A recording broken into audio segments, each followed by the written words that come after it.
Hello everyone, and welcome to Straight Chilling. Each week we watch and review a horror film for your entertainment. You can send all questions and comments to straightchillingpodcast@gmail.com. And don't forget to keep chilling. Yeah, we straight chillin', serial killing. 5 cold villains on the mic, got you reeling. 5-star ratings from the floor to the ceiling. If you get your 1 star, no time for feelings. Got a demon DJ, all the 1s and 2s. By the name of someone, so don't get confused. So grab a seat by the fire, roast them all over 2. And prepare to hear the legend of the Straight Chillin' crew. What up, nerds? Welcome to the last episode of the year. My name is Bob. I'll be your host for this evening. Straight Chillin's the name of the game. Talking horrors are our fucking claim to fame or whatever. This is episode number 195, recorded on Sunday, December 23rd, 2018. Tonight we're going to be talking top 10 of 2018 year-ender Holla Holla. Before we get into it, let me introduce everyone else on the show tonight. First up, calling in from Santa Barbara, California, my boy Randy Gandy G. Landy. So there's a fun game going on tonight. It's called Guess Which Two of Us Three Are Very Drunk.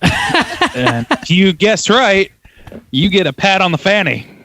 The answer is Randy and also Gandy. G. Landy, sober as a judge. If only. F only. Last but not least, calling in from my dining room table, my boy, Soul Juice Stains. What up? It's your boy, Boo Stains, the OG. Bow, bow, bow. Woo! Sober as a judge. Welcome to Saxonville. Saxonville, baby, born and raised. The Jaguars won their game today in your honor. Did they? Yeah. We were watching that game. I don't recall how it ended. There was a pick six, and then the dude didn't miss a field goal, and then we won. And Let's go! And it doesn't matter anymore. Let's go! Best horror goddamn podcast on the planet. This is what we do. We kind of talk about football. You know Shit, about boy. tangents? Did you guys hear about the tangents today? Mm-hmm. There are plenty of them. It's my favorite team.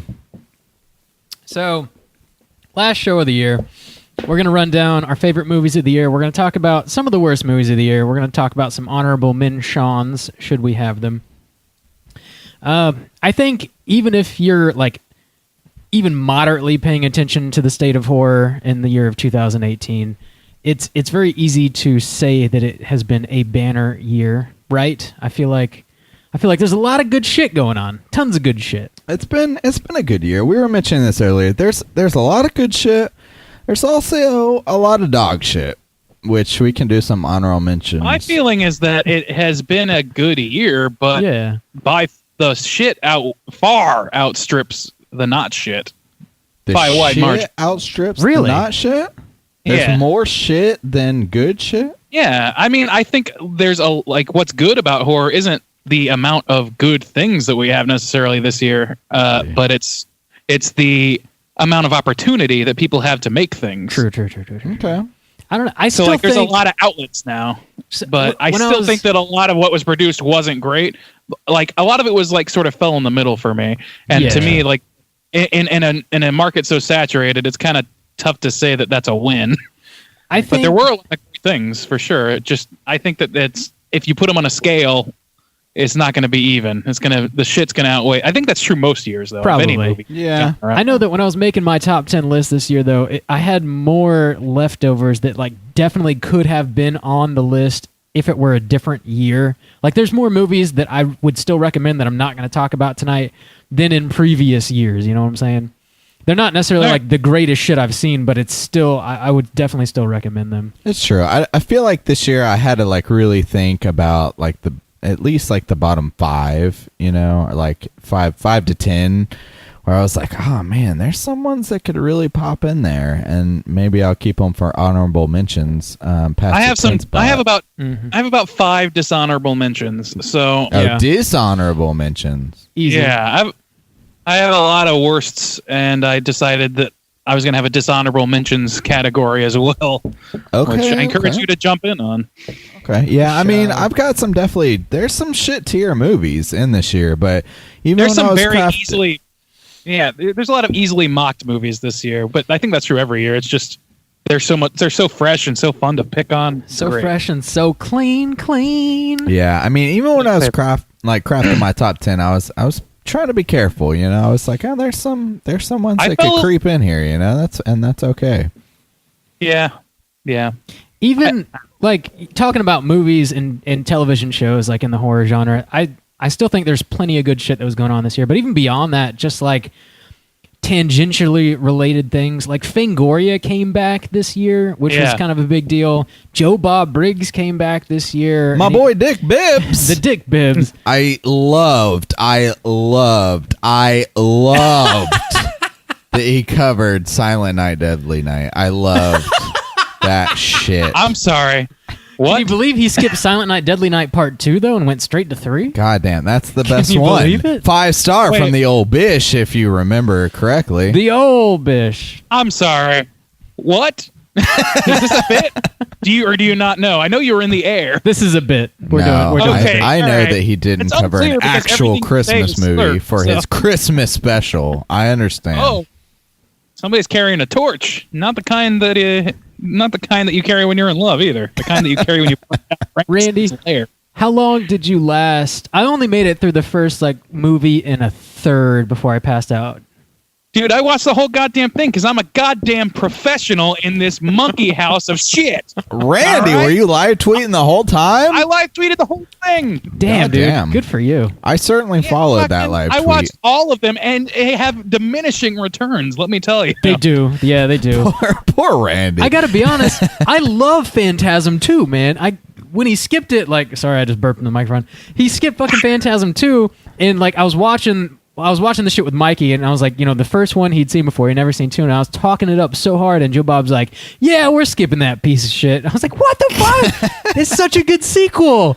He hurt I don't me. know why he did that though. That's not. I mean, I don't know this, but I'm pretty sure he skipped to part 2 because of licensing issues and covered it with a hilarious troll about it being about a car. Maybe, but it would be strange to me that he could get the license for 1, 3, 4, and 5, but not 2 for some reason. You know what I'm saying? I don't know I how mean- that shit works exactly, but I don't either. So, but I don't know. I'm just gonna. I think that's what happened. If not, then yeah, it's a dumb reason not to cover it. But I also had a great time regardless. I Yeah. would have rather have seen 2, but I feel like he feels that way too. But instead, had to do something different by force. So it's a possibility. I don't know. Regardless, But yeah, he's still your a national point, yeah. treasure.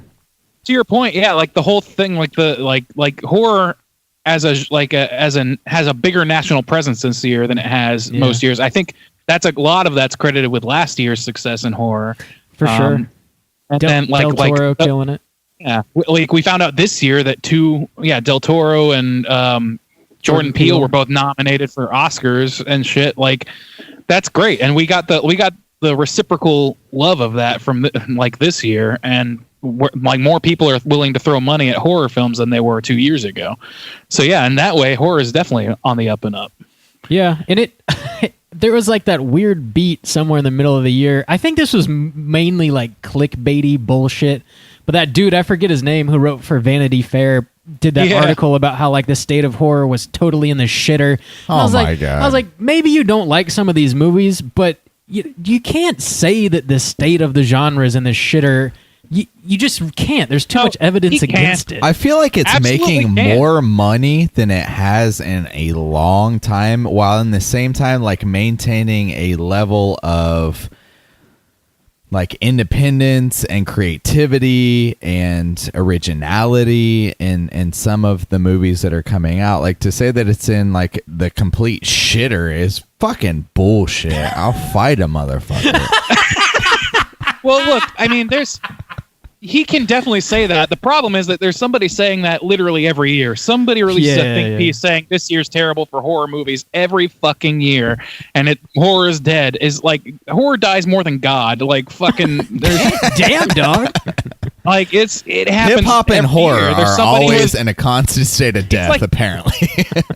it really feels like people still think of it as an easy to pick on genre, and that's easy to see why, because it's been picked on for years. But now it's getting some legitimate praise. It's fucking in the Oscars and shit. Yeah. And like people are willing to accept that fucking horror movies are capable of just as high art as any other like medium, any other genre rather.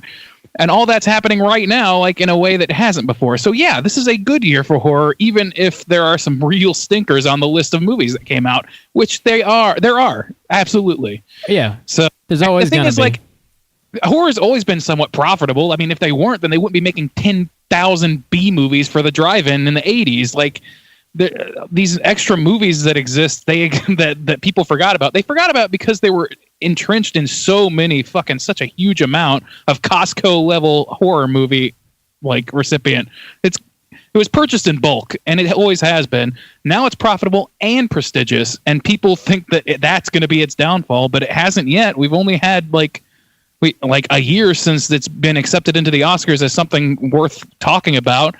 And I know that's not the only metric, but damn, I mean, give it a few years before you call it dead just because you didn't like a few movies. The Oscars are some bullshit. I was excited to see like Jordan Peele and Del Toro kind of clean up last year, but still at the same time, they announced they were going to have like this popular movie category, which was going to include like comedy and genre film and stuff. And then they turned around like a few months later and were like, actually, no, we're not going to do that. And then they announced their nominees for this year's Oscars. And the only horror picture that was nominated, I think, was A Quiet Place for like sound design or score, something like that. And that was it, period. So like they totally just kind of took a steaming doo-doo right on the genre again. But also, fuck it. Movies are good. We like what we like. We're going to talk about what we like. Fuck those old white motherfuckers, waspy ass motherfuckers. Dude, how are you gonna nominate A Quiet Place for sound design and Half the movie's silence? Dude, and well, not that, just fucking Suspiria is not gonna get like a nod. Like that soundtrack is fucking brilliant. Are we not like? Yeah, it's a great soundtrack. I don't like. Yeah. I mean, I don't know. Hereditary deserves some love. I thought for acting, like. I don't know. There's definitely some overlooked stuff in the Oscars, but there always is something overlooked. Tons of things. I don't want to depend on the Oscars to tell us what's good, but it is a telling thing that horror was finally acknowledged last year, and I think that the money is flowing because of that. Whether or not I hold the Academy in esteem, the people who fund movies definitely do, and that's why I think we've gotten some great movies this year and some clunkers, and they've gotten just as much fucking love from the community as they ever have. But now there's like a broader appeal. There's a broader like push to get those movies in front of other people's eyeballs. Yeah. You know who I really depend on to tell me what's good and what's not? What's that? It's that Straight Chilling crew. So let's get into that top 10. That SCC.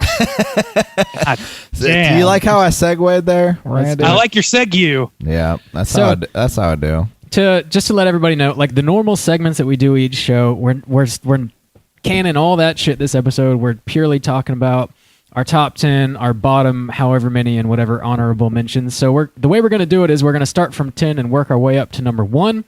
We're going to do we're all going to do our 10s, we're all going to do our 9s, et cetera, and then after we get through all of them, we'll run down our individual lists for you from 10 to 1, just real quick to recap what we talked about.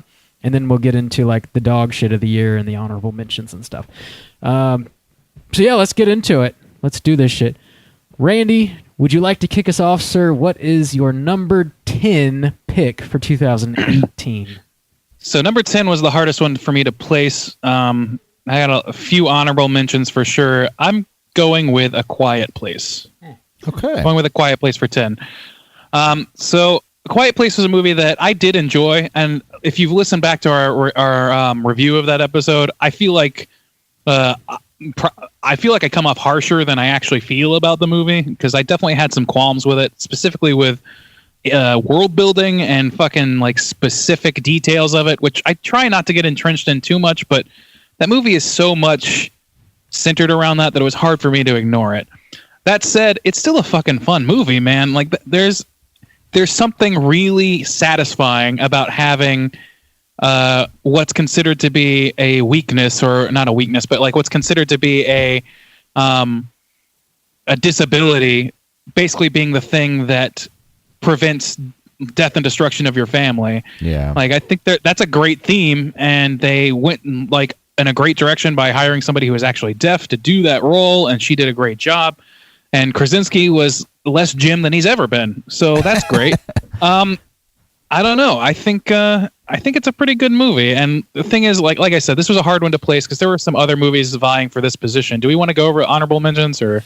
Well, hold on. let's all go through the 10s. Okay. Yeah. All right. Well, yeah, it was hard for me to place this. There were a few others vying for that spot, but I'm going with A Quiet Place. Okay. Good pick. Good pick.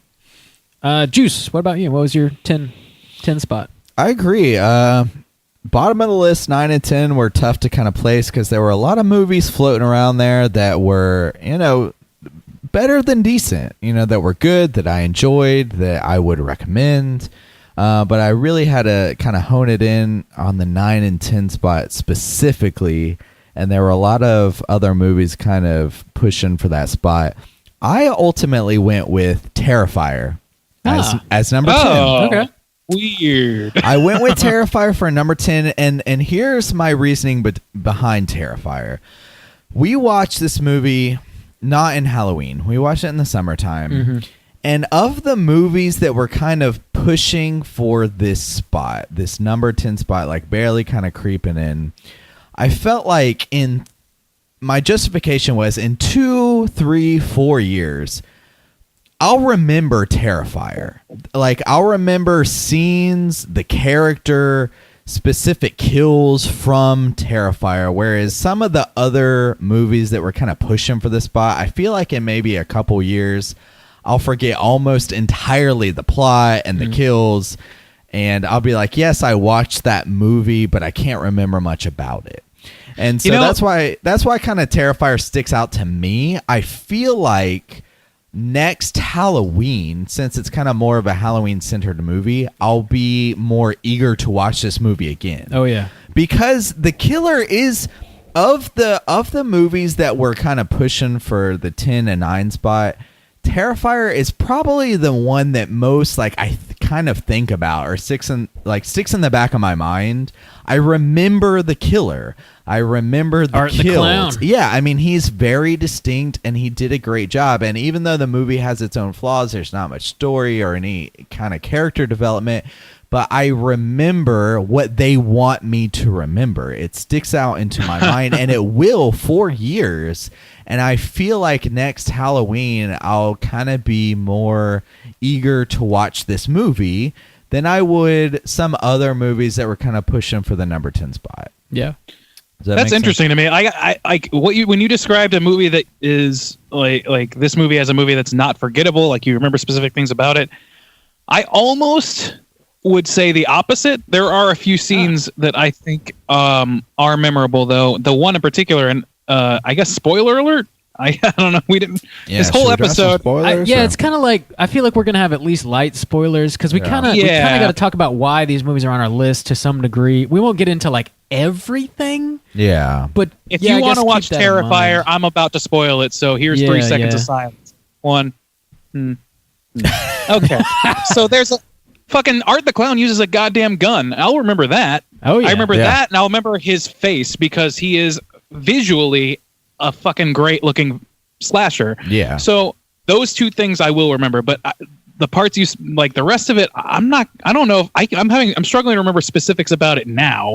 I'm So- always going to remember that he takes a chainsaw and cuts a woman in half, vagina I forgot first. that. It was I forgot a hacksaw actually. Was it? Okay. Yeah. So I've already So you forgotten some forgot details. part. However, I remember that a woman gets split from vagina to face, essentially, I guess, with some sort of tool. And you see that shit. You see it. Art the Clown is like, slashers, they're dumb. They pretty much always have been, with the exception of a few that sort of exceed that. But I've said this a lot. They're kind of like meat and potato horror.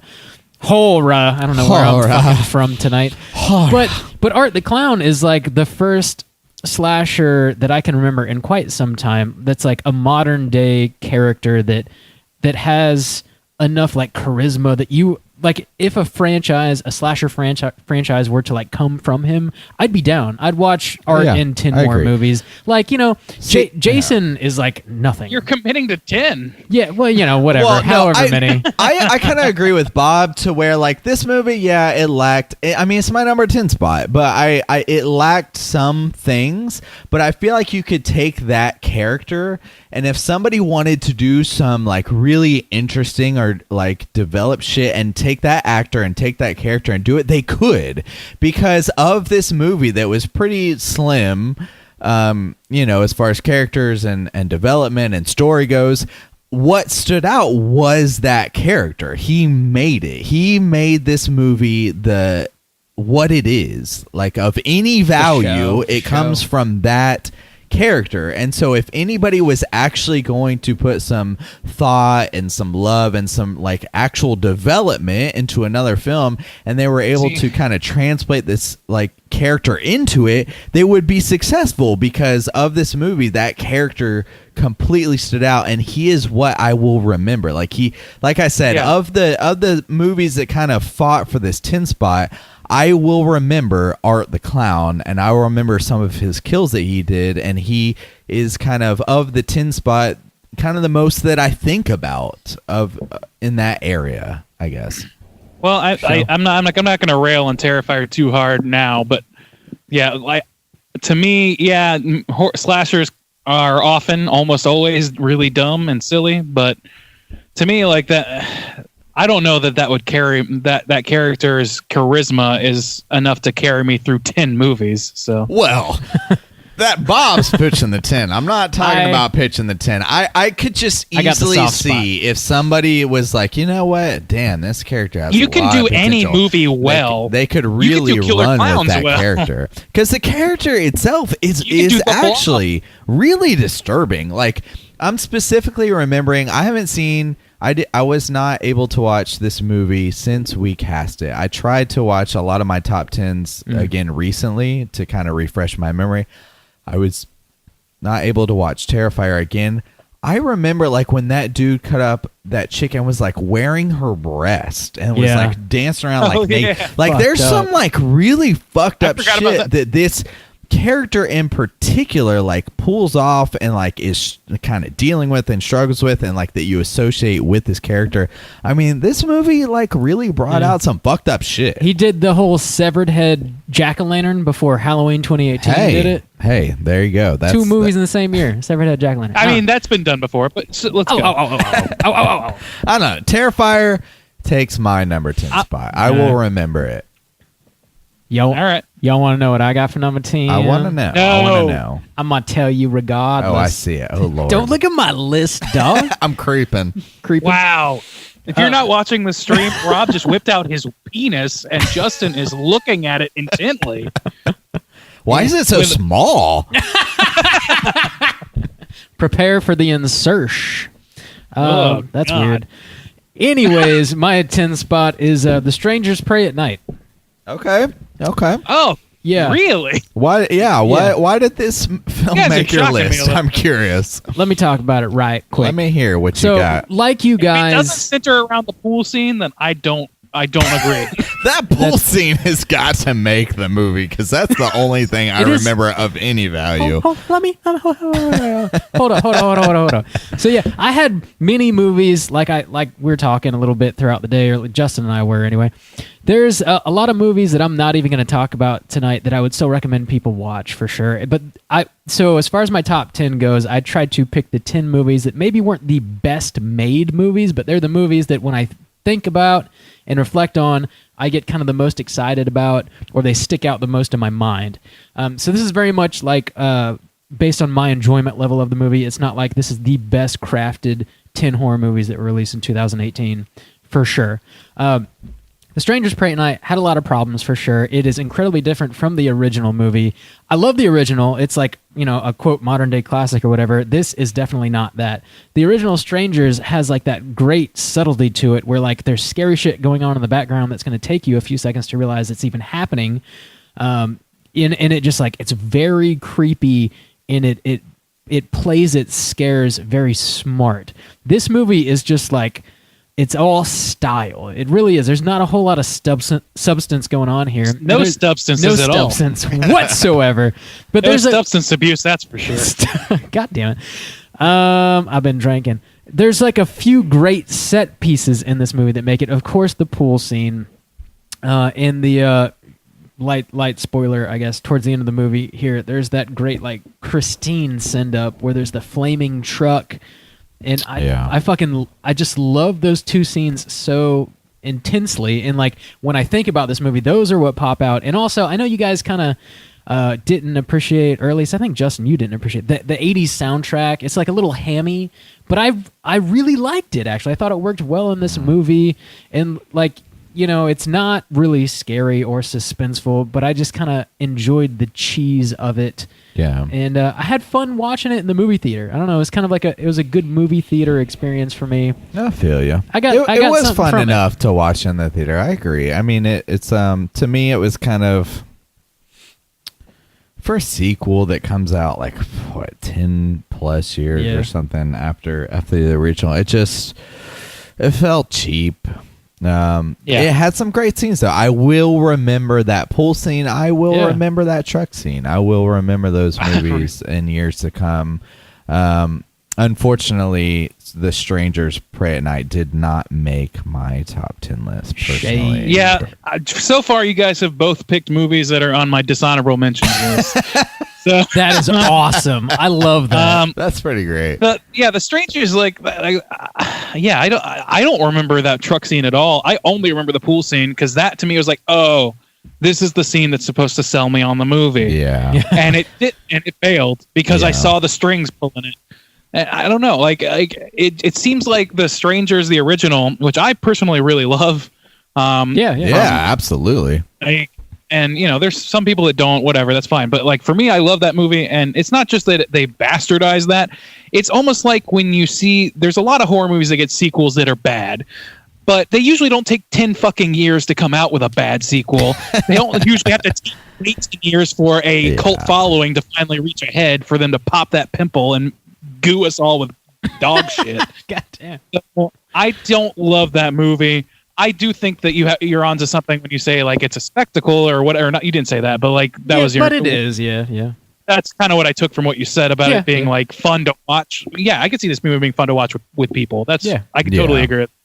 But in terms of like craftsmanship and like no, the acting in that movie's it's just real bad. I kind of agree. It didn't make anywhere on my list. It didn't even like vie for a place. To be honest, it wasn't even pushing for a top 10. This movie was for me pretty forgettable. It was one of those, it was almost not quite a money grab, but pretty close. Like that's what it felt like to me. It felt like a money grab based on a movie that didn't have quite enough clout to make that money. That's the thing. That's kind of why I took it out of the money grab kind of realm, because it like the original movie is such a particular like blend. Like it's not like people were like screaming for a sequel. Like, oh god, you got to give us this. I don't know where it came from, to be honest. I acknowledge that. But what I'm they delivered was nowhere close to even where the original hit. Which is what I personally wanted from it, because like the subtlety was there, and if they just made the same movie again, I feel like it would have been boring, because like you would be specifically looking for creepy shit in the background. Which is what made the original so successful, is because you weren't expecting that to happen. So if they just did that again, it would blow. I don't know, but apparently you guys think this blew anyway, so that's fine. Randy. Your 9 spot. Okay. We got it. Yeah, we're almost 30 minutes in, and we've only covered our 10 spot. Let's speed it right on up. Yeah. I'm going to go with Revenge for my 9. Nice. Right. I enjoy a good like retribution fueled femme fatale, I guess, sort of film. Okay. I'm not always super on board, because it takes some real transgressions before you get to the point where you're like, okay, you can murder them with extreme prejudice. Sure. But this movie kind of does that, and I think it does it really well. I enjoy the setting. I don't usually like a desert setting, but the idea of like a palatial estate in the middle of nowhere, somehow that makes it a lot better for me. I agree with you. I'm kind of with you on that. Like me and you, we've kind of brought this up in separate casts, but I'm not big on the desert aesthetic either. I think you brought it up in Tremors, but I agree. There's something about this movie that makes it tolerable. I completely agree. Yeah, and it's like it also is like incredibly over the top and super not realistic with its like injuries and your ability to walk away from certain injuries. Yeah. Which it kind of at first doesn't quite seem like that kind of movie, but it goes into that. And at first I was pretty trepidatious with it, but by the end, I really love the climax of this movie where they're chasing each other down a bloody hallway in circles like goddamn cartoon characters. I love Dong what it hanging. Dong swinging, baby. Yeah, dong swinging. That's right. It's fucking. I don't know. I find that immensely enjoyable, and I don't also even think I took away a negative. I don't even think I negative like a half star for that dong swinging. no, you shouldn't because that's a No. positive dong. Yeah. It is covered in blood, which is a little off-putting. Oh, so. Jesus. Well, I mean, what else? Like, I wasn't deciding whether or not to eat it, so it's like, yeah, Thank God. I never had a that choice, was not Randy. on my. That doesn't look appetizing at all. Turn it off. No, I like this movie quite a bit. It just edged out A Quiet Place for me because there were some issues, small issues I had with it. A lot of it having to do with realism and things like that, which I was less focused on in this movie because where it ends up. Whereas Bloody A Quiet Dawn. Place, whereas A Quiet Place hinges itself on reality. I think that was the deciding factor for me.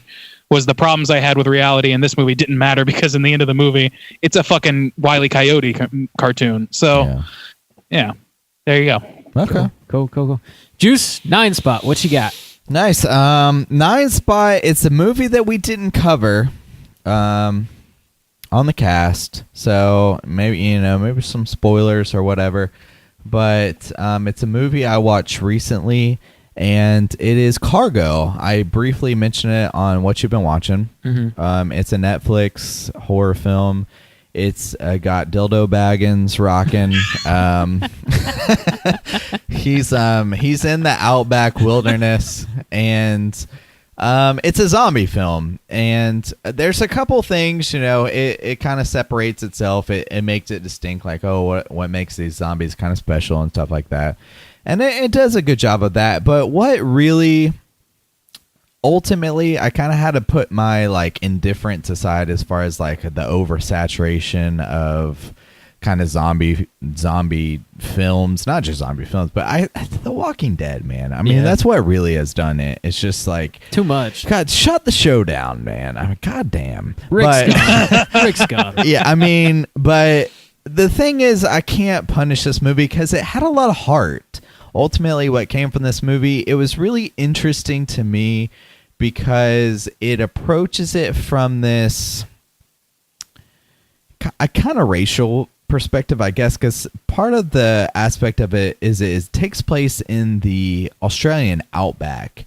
And part of it is how the Australian, like Aboriginal, kind of like this minority of Australia kind of deals with it as well, as opposed to like just the standard old white man, like how he's dealing and like how they kind of clash and come together and how they kind of need each other. And ultimately, this movie, it's got a lot of heart behind it, and it brings some interesting ideas and aspects behind the idea of like a zombie infection and what it would mean. But ultimately, it's got a lot of heart, and it's got some scenes that I'll remember. It's got a pretty great cooter, to be honest. I mean, we didn't cover it, so we don't have a cooter of the week, but it's got a solid cooter in there. If you watch it, I mean, I think it'll be pretty easy to distinguish who kind of the cooter is of that movie. But Cargo was actually pretty solid. I was pretty pleased by the end of it. Once it all kind of came together, I was pleased with what I was given, even with the oversaturation of zombie films that seemed to kind of like shine kind of through all that. Nice. So yeah, I would recommend it. We didn't cover it, but it was pretty solid, and it's going to take the number 9 spot on my list. It's on Netflix, right? It's Netflix original. I don't know the details, whether they buy it out or whatever they do, but it was Martin Freeman has been in so many fucking movies in the past couple of years and shows. He's fucking that is guy who's working his ass off all over the place. And for somebody doing that much like high profile acting and showing up in so many unexpected places, I have not gotten tired of that dude. I love that guy. like he does great in every role he's in, even if it's not the best role. He does like a great job with it. I'm happy to watch that movie. I just haven't gotten to it yet. Yeah, and that was the thing. It really came up in the last maybe week and a half, 2 weeks. I was really just trying. I was like, oh, it's coming up this episode. I feel like I need to do my due diligence because I know a lot of great horrors come up. And the thing is about Netflix, I feel like they kind of get shit on. You know, like the Academy, like they don't want to recognize them and shit because it wasn't in theaters for a certain amount of time. But fuck that. I mean, they're putting out some good content, and I try my best to try to get through as many of their original content horror films that I saw on there. And Cargo was one that stood out, and it was. I mean, it was pretty solid. It's better than Terrifier. Cool. Oh, well, yeah, by one according spot to it was. his list, Yeah, by one spot, which I found out in goddamn fucking Netflix in the United States is so much better. Terrifier is on U.S. Netflix. Yeah. I don't have it in Korea. I don't have it in Korea.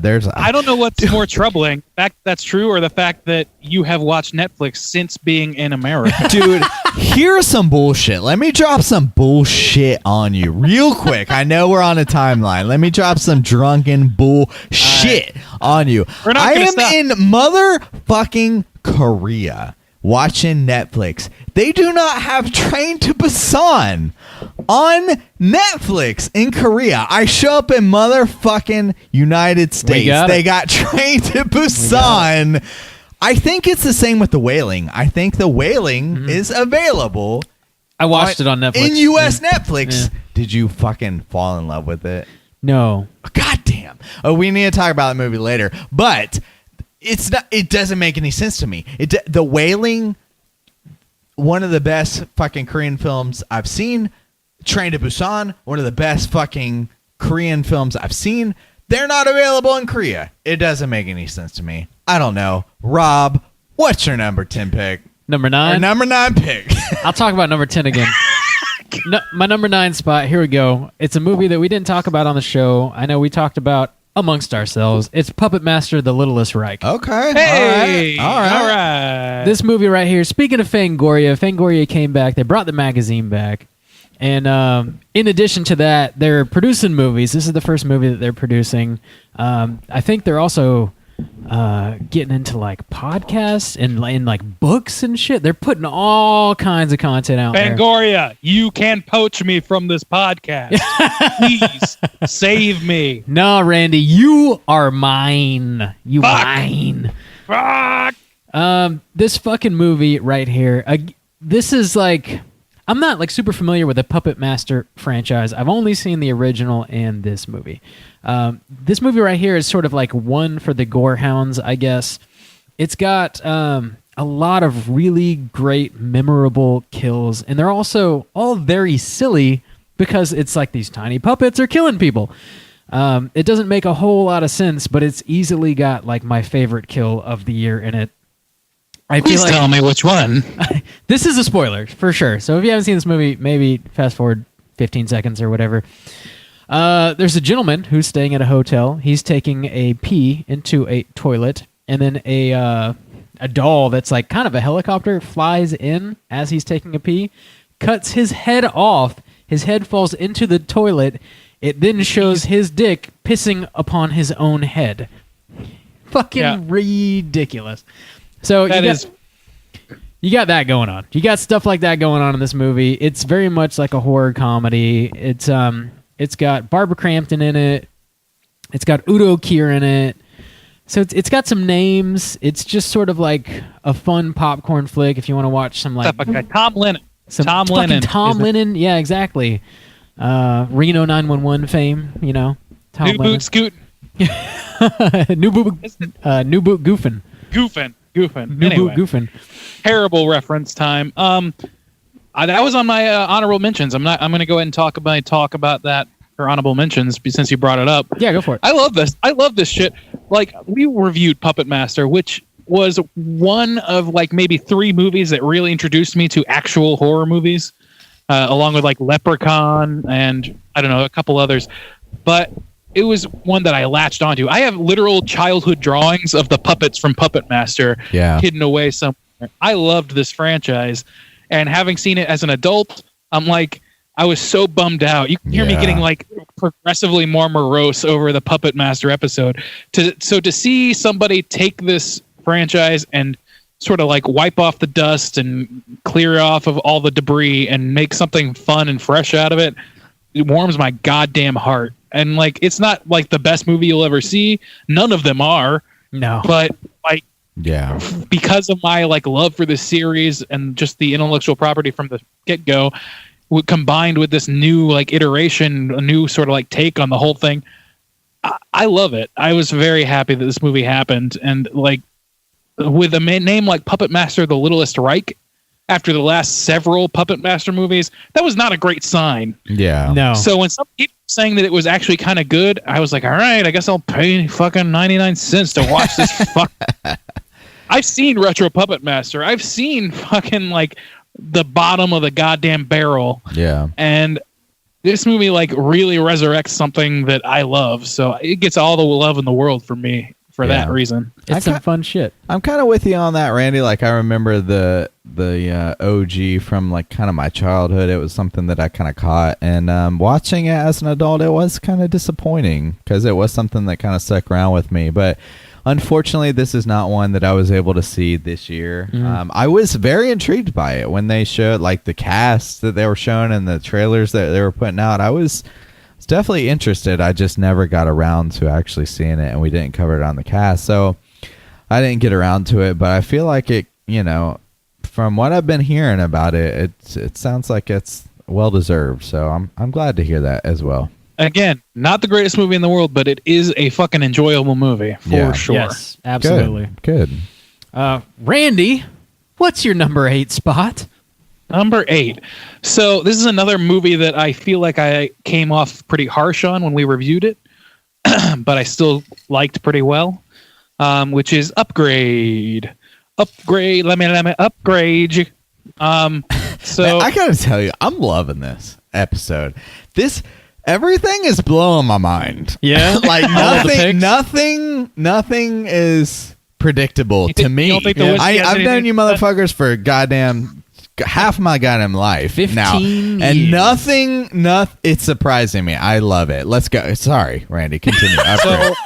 Number 8, Upgrade. Little juice intermission there. Love it. Upgrade. Yeah. So I like this movie, and if you listen to our recording, I feel like I took up the sword of Devil's Advocate because I had some problems with it. Now, here's the issue. I haven't listened to that episode since we recorded it, like every episode, because I don't listen to our horse shit. But you're the Upgrade, worst. I'm going based on memory, which is pretty faulty at times, but I know that I feel like I took a pretty hard tack against this movie. Yeah. And now I don't remember what my qualms were with it. So that is what, to me, convinced me, okay, yeah, this is top 10 worthy. Because anything that was I found negative about this movie has fallen away. Yeah. So, like, the things I think that my biggest problem, maybe, if I'm remembering right, was that it was kind of heavy-handed. It's almost like an action-oriented Black Mirror episode. Yeah. And I felt like it was maybe a little too heavy in the terms of the action, and it didn't have, like, it compared unfavorably. God damn, that is some loud ice. I'm glad. Rob, that's some glad, loud ice, Randy I'm says. so glad I get to say that. Yeah. Here's the thing I would say about Upgrade. I personally enjoyed Upgrade too. I saw it in the theater and was surprised by it. It didn't make my top 10 list, and some of the negatives I had against it was the acting. The main guy just wasn't that good, which is unfortunate because I felt like the overall story and kind of concepts behind it were pretty solid and kind of surprised me in some ways as I was watching the film. But that guy, he does this like fake kind of Southern accent, and it's not good. And the kind of personality that they put behind him, it's not relatable. It's not like even charming. It's just, It was close. It was close to my top 10. It was kind of one of those movies that was vying for the top 10. But as far as you not remembering, that was one of the movies I kind of went back and watched again to try to like get my top 10 spot in lock. And I was just like, this guy, they did kind of lean into the action a little bit more than I would kind of like. And some of it was just kind of like brushed off as kind of like some sci-fi bullshit a little bit, like, oh, technology, like it was a little loose. It played a little loose, loosey goosey. Well, Rick, to me it's like I think like now that we're talking about it, you're spurring some like a remembrance for me. Like I remember feeling like this movie was written by somebody much older than the character, but who saw himself in the character, who was very anachronistic and was only interested in in non-electric cars, non-self-guiding cars, and things like that. For sure. And I thought that was a little heavy-handed, and maybe that's what tainted my whole view of the movie. But because like that's what you start with, that's your starting point, and I was already like, okay, like, but technology happens, so you got to acknowledge it. But I like the Black Mirror aspects of this, where like technology can. Like the fear of technology as it progresses is natural, and this is one of the like many things that you can look to that is less and less science fiction and more science reality in some capacity. So like that to me is like really engaging, and the action taken on its own merit is fun, but those two things sort of mixed in a weird way for me. So that's what really drew me back with it. But I like the lead actor. I thought it was Tom Hardy until we were recording. I remember that much. But once I realized it was the guy from The Invitation, I actually was like pretty blown away, because that shows me some range for that guy. Like I feel like his characters are so polar different, polar opposite. Like maybe the similarity being that they have like a sense of righteousness, but in a situation. But aside from that, like I love that guy, and like The Invitation is one of my favorite horror movies in recent memory in the last 5 years. For sure. Yeah. So like it's that infused a lot of love from this movie into me once I found that out. So I'm gonna say that Upgrade is my number 8, and I'm not gonna regret it. That's my vow. Cool. You shouldn't. You should. I always regret all of my ratings on this show.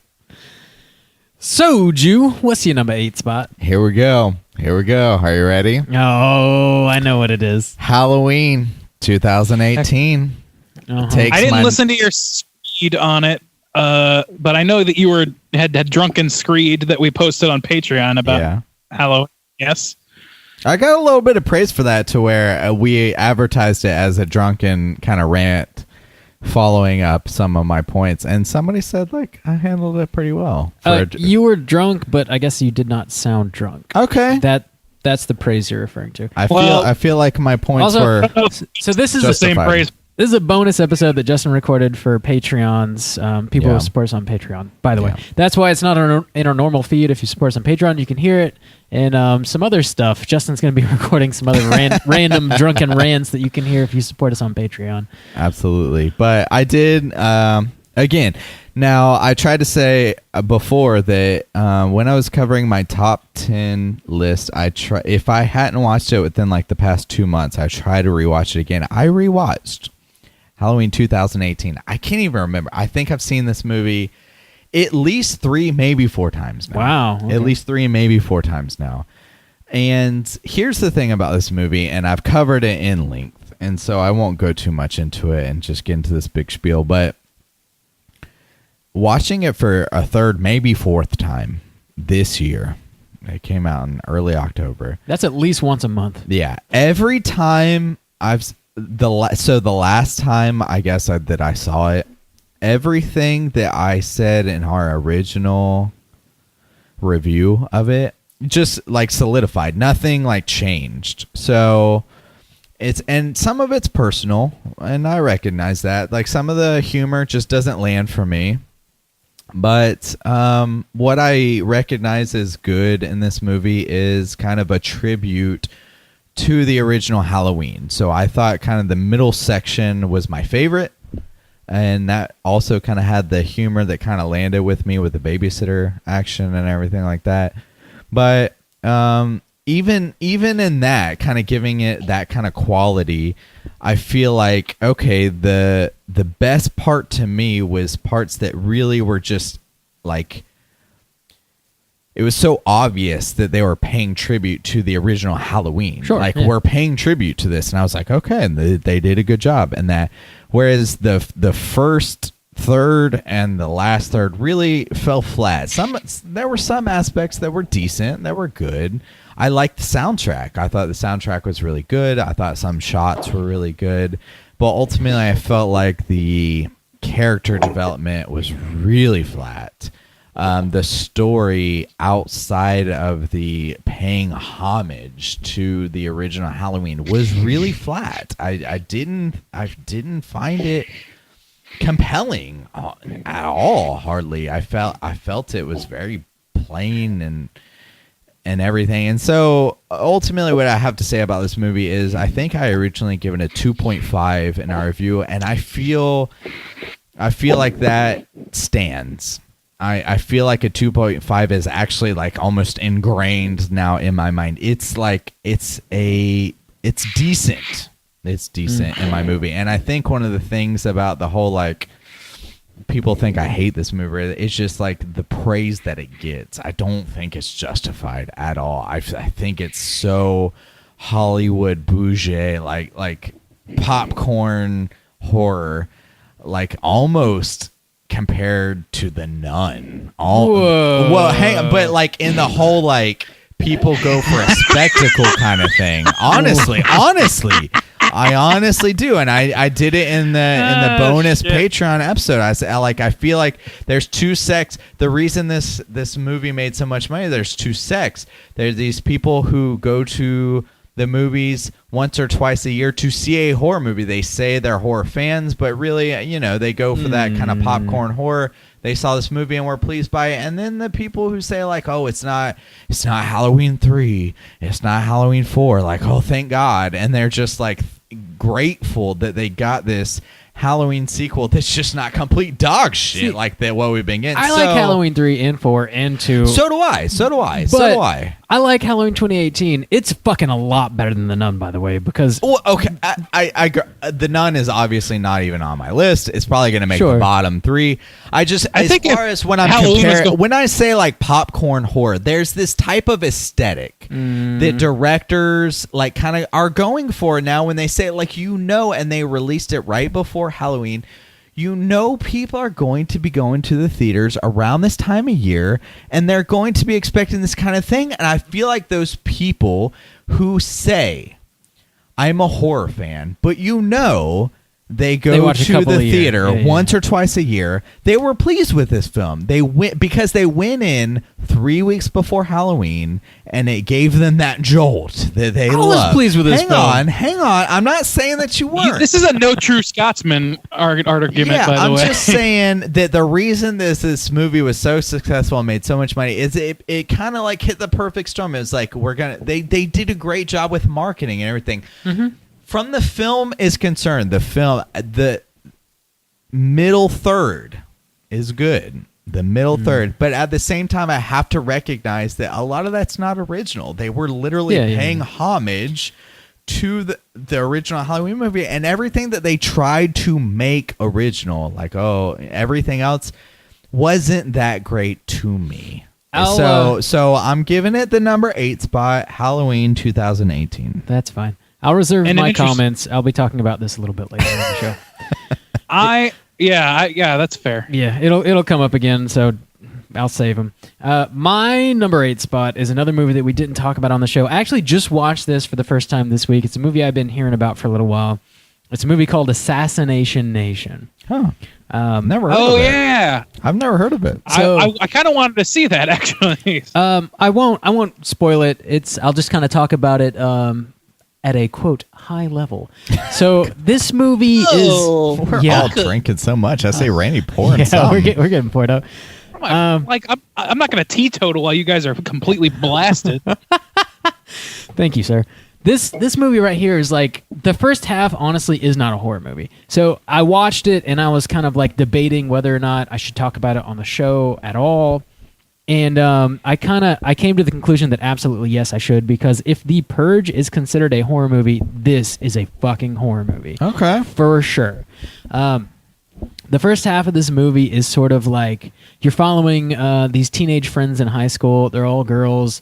They're very much like of the millennial mindset. They're very ingrained in like social media and what have you. And basically, the whole plot of this movie is like what would happen. This all takes place in the city of Salem, by the way.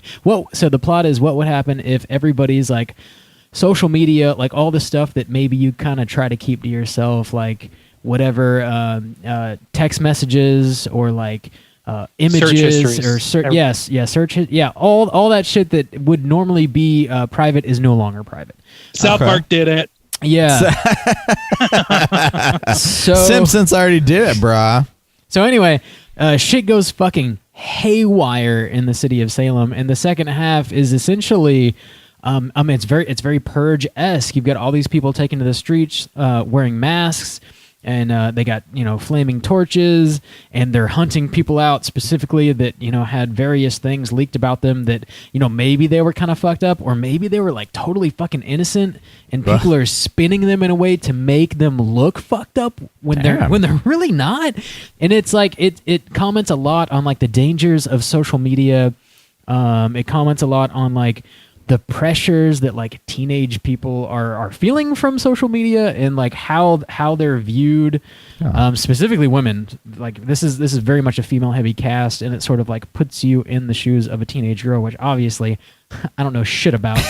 Rob, but it's really it's time for you to stop lying to yourself and everyone else. It's really cool to see a movie through those eyes, though. I like really kind of like expanded my mind in a way. I'm not saying this movie's gonna like change your fucking life, but it did. It kind of like it put some stuff into perspective. Like I don't really think much about like how do teenage girls feel. I don't have any kids or whatever. I've got some nieces, but they're very little. I find that very hard to believe. This analysis is gold. No. But this movie, it just like it sort of I don't know, brought some stuff to the front of my mind that has never really been there before for one reason or another, and I really appreciate it for that. And also, it's got some like crazy gruesome scenes in the second half. Like Joel McHale is one twisted motherfucker in this movie.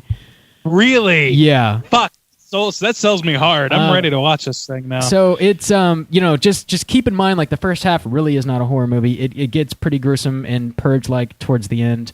If that sounds interesting to you, then for sure watch it. I got a pretty good kick out of it, and I definitely recommend it. That's my number 8 pick for sure. Nice. I'll tell you, man. There's a lot this year. Like at least looking at my list, there's a lot of there's two trends I'm seeing. One, there's a trend towards Black Mirror-esque, like fear of technology type movies, Okay, and then there's a trend towards female heavy casts. Or Yeah, that's true. Which I don't know if that's a trend in Hollywood in general. Like I think it is a little bit of a trend in Hollywood in general to make female leads more prominent, or just making more movies that pass the Bechdel test. But I don't know if I'm pronouncing that right, by the way. But either way, like it's well deserved. Like on my top 10 list, like none of the movies that sort of hit those two check marks are like, I don't know, like they're all very well deserving of being listed in any top 10, I think. So, I mean, All right. way to go, sci-fi horror / women in horror. Hell yeah. Randy, what's your number 7 spot, sir? In that exact vein, my number 7 spot is a movie we did not cover, but we have spoken about, called Cam. Yeah, okay. Have you guys both seen this? Not all the way through. I've seen parts. I started watching it, but I didn't make it all the way through, unfortunately. All right. Well, the ending is kind of a big pivot point for me in terms of like that's kind of a big talking point for me. So cover your ears if you want. But I might. Okay. okay. All right. He's gonna go take a piss. Yeah. Just A big steamy Damn. piss. let's not fucking kid ourselves. He's gonna take a piss, and I'm gonna talk about Cam. Let's do it. So the ending of this movie is the only qualm I really have with it, and it's really more of like almost a selfish qualm. I really want to know what the what the technology is that is actually being faced off against here. I really want to know more about. So here's what happens in the end of this movie. There's a cam girl, as they're called, sex worker who like talks to people on cams and like does shows and then does private shows and then has men buy her gifts and things like that, which is becoming more and more of a legitimate business in the eyes of people socially, which is great. But at a certain point in this movie, our lead character, whose name I've forgotten, it's been a couple weeks, but her rating, which is apparently very important on this website, starts to tank because people are like plotting against her. And then more concerningly, somebody seems to take her place. Like somebody who looks exactly like her and acts and speaks exactly like her is in real time mimicking her on the fucking cam. Doppelganger. And then it turns out, yeah, it's a doppelganger, and the whole movie you're trying to figure out what it is, and by the end of the movie you don't really get an answer as to what it is, except that it is some sort of computer algorithmic program, which is beyond the understanding, certainly of me, but of most humans, I would imagine, and is like the sci-fi idea of being able to be replicated by technology. Like it's the same thing as like there's this fear of in the future people being able to manipulate an image of any public figure doing anything they want using CGI or using voice mimicry through technology, and almost have like at least have enough of a similarity to where the common ear cannot tell the difference. So like, I mean, I don't know if we're there yet. It doesn't seem like it because nobody's used it politically yet.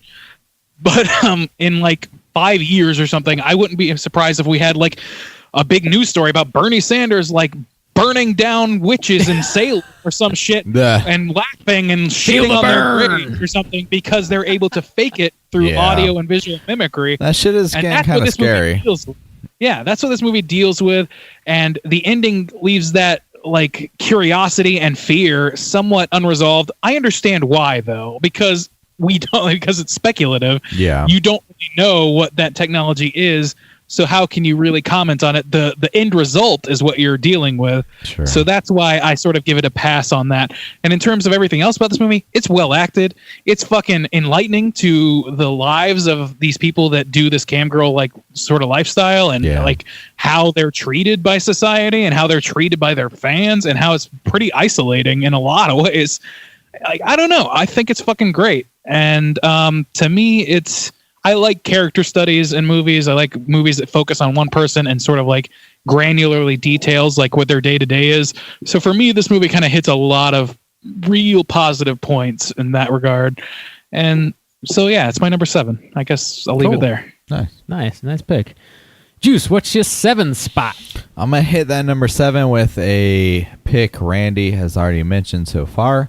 I'm going with Revenge at number 7. Wow. Yeah. Wow. Revenge. And it is a little surprising to me. I know it's like dumb to say. I understand. But like the whole like rape revenge, like the rape scenes and things like that, like it just really bothers me. You're like so dumb. I mean, I know like we have said it before. Close to the like, bone, huh? I think somebody mentioned like nobody likes the rape scenes, but like I don't know, there's something about like I feel you. It sucks it's to watch. It's something I don't want to watch. But with this film, it as far as rape revenge goes, it handled it maybe as well as you can. It doesn't linger on the act. It doesn't. It doesn't. It was palatable for you. Yeah. Yeah. They really don't show it. And not only that, but kind of like Randy had mentioned before, the whole desert setting and everything like that, the aesthetic of it and just the look and shooting there doesn't particularly appeal to me either. But this film was actually like really well done. Yeah. I felt like it did justice to the characters, to the genre, to the setting. Like, I don't know. I just felt like it handled everything as well as you could imagine. Female director. Yeah, I mean, like it took all of these different pieces that I'm not really about, like the rape revenge kind of storyline and scenes, and the kind of like the desert setting, and all these different things, and it made a film that I found compelling, that I found enjoyable, that I would watch again, that I did watch again. Actually, honestly, I talked about watching movies again. I did watch this movie again, and I felt like I enjoyed it more the second time overall. It was kind of cool. It's kind of badass. That chick like fucking brands herself with this crazy beard. Like it's kind of badass, honestly. She fucking kills those cooters real good. So we did a cast where we were trying to do a cooter of the week, and we kind of had a hard time picking between all the guys. They were all just real shitbags. There's three cooter French bitch asses and this badass chick essentially who just kind of rises to the top, and she I am the cream. she kicks ass, and the way that she does kick ass and the way that this film is portrayed, it's kind of beautiful, honestly. Like, I don't like this at all, but they use these kind of like blues and reds. I don't know. They use these colors that are really compelling to me, and the story was intriguing, and I felt kind of justified and attached to that main kind of character, and I liked kind of where her journey ended up. So Revenge takes my number 7 spot. Cool. Yeah. My number 7's gonna go to Upgrade. Let me upgrade you. Okay. We already talked about this a little bit. Lee Winnell, this is an original joint from him, wrote and directed it. Very much like science fiction, action, horror. Yeah. I had a lot of fun with it. It's I really enjoyed the camera work. They had a lot of like crazy camera movements. It seemed like what's his face, the main actor, the camera was like attached to his body in certain scenes, so you got like you stayed with him as he moved like very quickly around as he's kicking ass and taking names. I don't know. It was a fun movie, very much a popcorn movie. I don't know. That's pretty much it. No, we already talked about it a little bit. Upgrade. It's fun. Lee Winnell.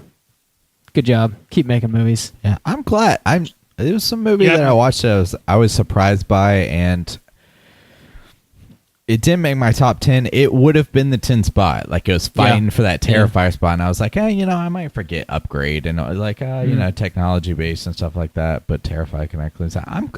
I am pleased to see that other people seem to enjoy it, even maybe more than I did. Because when I left the theater, I was like, yeah, okay. I was like pleasantly surprised by that movie. Yeah. It had its flaws. It wasn't a perfect film, but when I left, I was pleased with what I saw, and it still didn't make my top 10. I remember probably the number one thing I remember from this movie actually is the opening credits, where it's all like the robot voice speaking them to you as you've got like the waveform on the screen, kind of showing a visual representation of his voice. That was like I've never seen that shit before, and as soon as it started with that, I was like, holy shit. Like, it just, that simple little thing, that little choice that somebody made, it kind of rocked my socks clean off. Really, to me, if this movie had been better acted, or maybe even better written dialogue-wise, it really could have elevated the movie like to a very high level. And it's like some of the choices that they made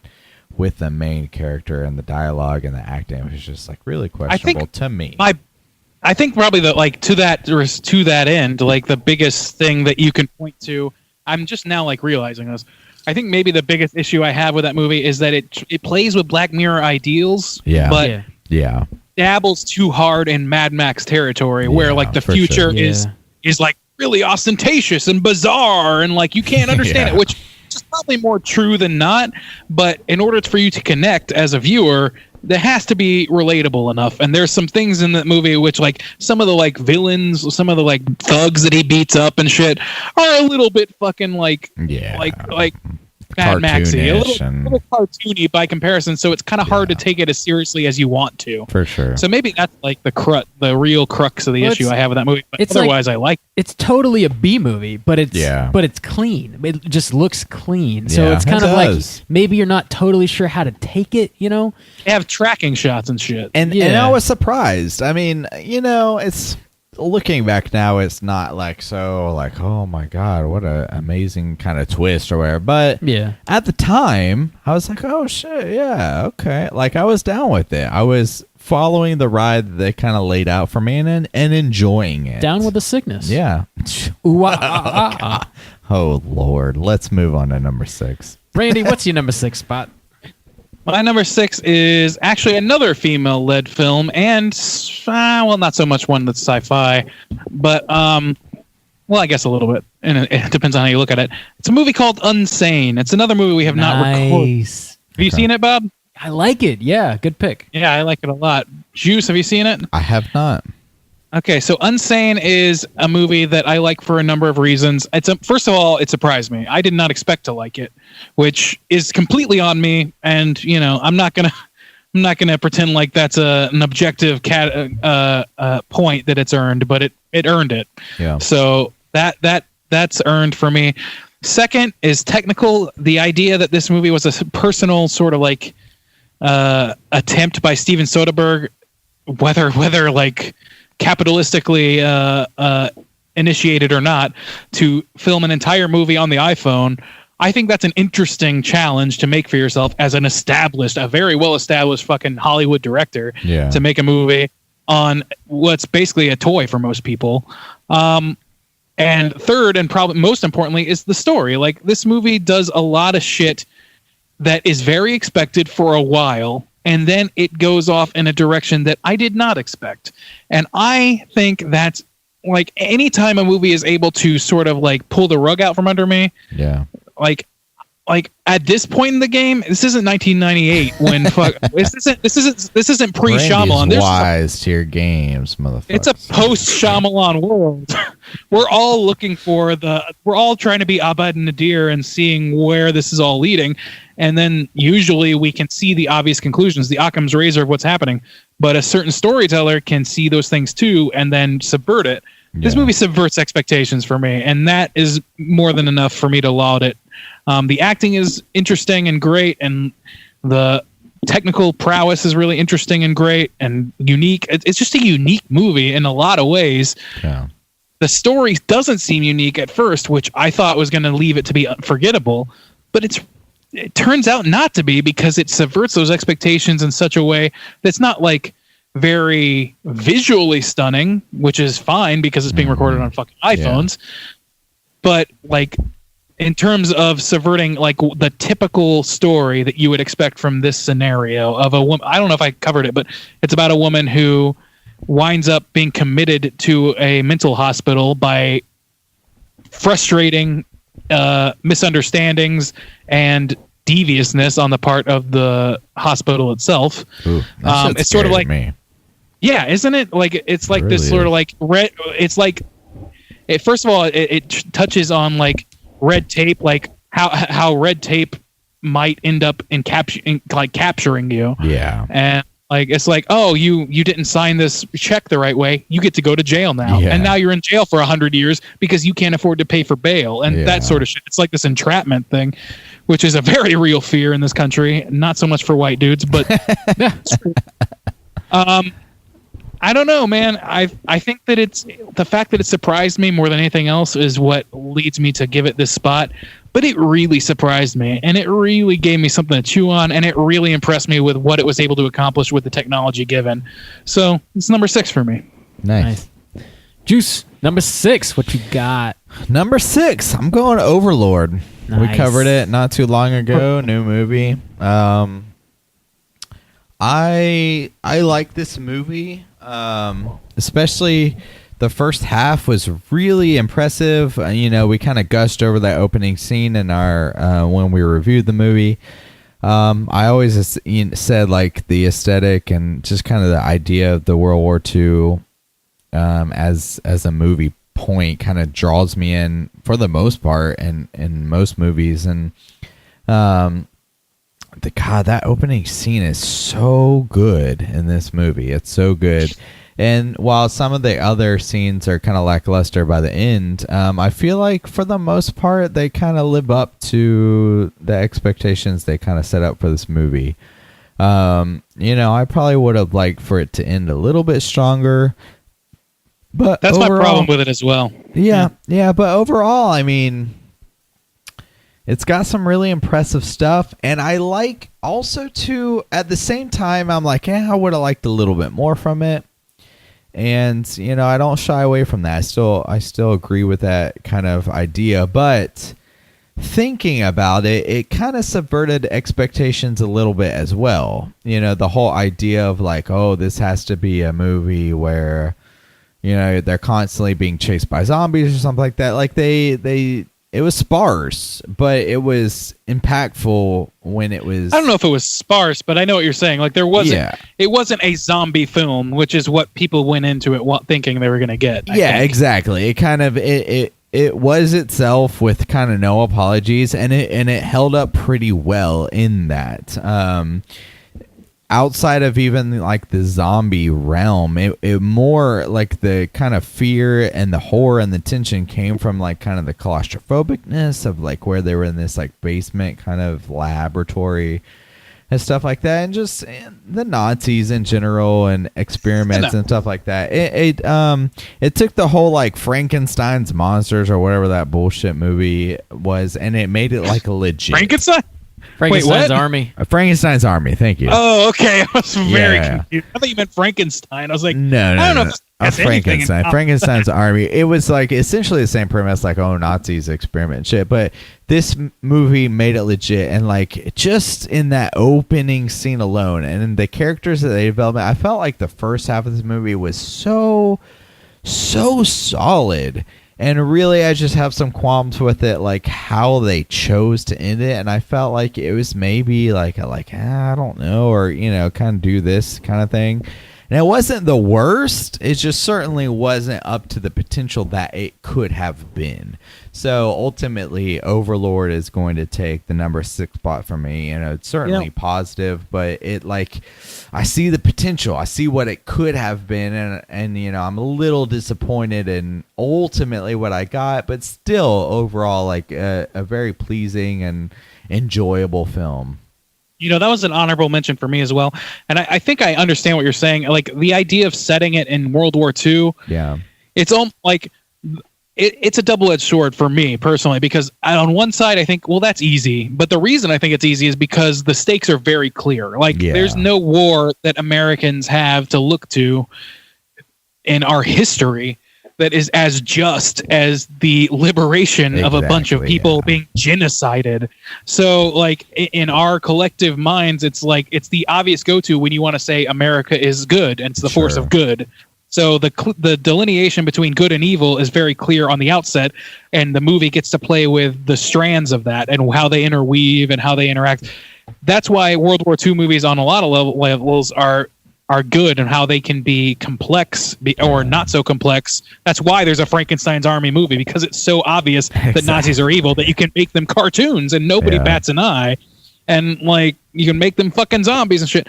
But that's almost the reason that I reject it a little bit, because like for example, we watched Jacob's Ladder recently, and that was set in Vietnam, and you had sort of like not so much of a reaction to that. You didn't like watching movies in that, and I think that's because it's such a complex war that even having an opinion about what that war was about, even answering that question, if you can't answer that question, your setting is already in question. Yeah. So you start in a not so solid situation narratively. I feel you. But like in terms of Overlord, I agree with you though. The ending is sort of what kills it for me too, because it almost blows up so much throughout the course of the film that it has nowhere to go. Mm-hmm. So that's my only real qualm with that movie, besides sort of like personal preference, is that it sort of just doesn't have a lot of room to grow once they made this most bombastic shot in horror cinema. Seems like they blew their load on the first half, and then which, like, we got to wrap it up. Which is again, like that's both a good and a bad thing. Like it's good because we're talking about it now, and we both agree that it's great. But then it leaves them very few options in terms of the ending. Sure. Y'all want to know what my number 6 pick is? Nah, let's go to Randy's number 5. You're the worst. I know. You're the worst. Bob, hit me with that number 6. It's Overlord. Overlord. Hey. It's Overlord. Hey, look at us. Look at us agreeing on something. Fucking Oh, the first scene of the movie. It's fucking so good. It's so good. It's so good. I love that shit. What a scene. Zombie shit, good acting. It's like a legit action war movie. It's fun. We talked about it. Whatever. It's fun. Watch it. Put your eyeballs on it. Yeah, I mean, even I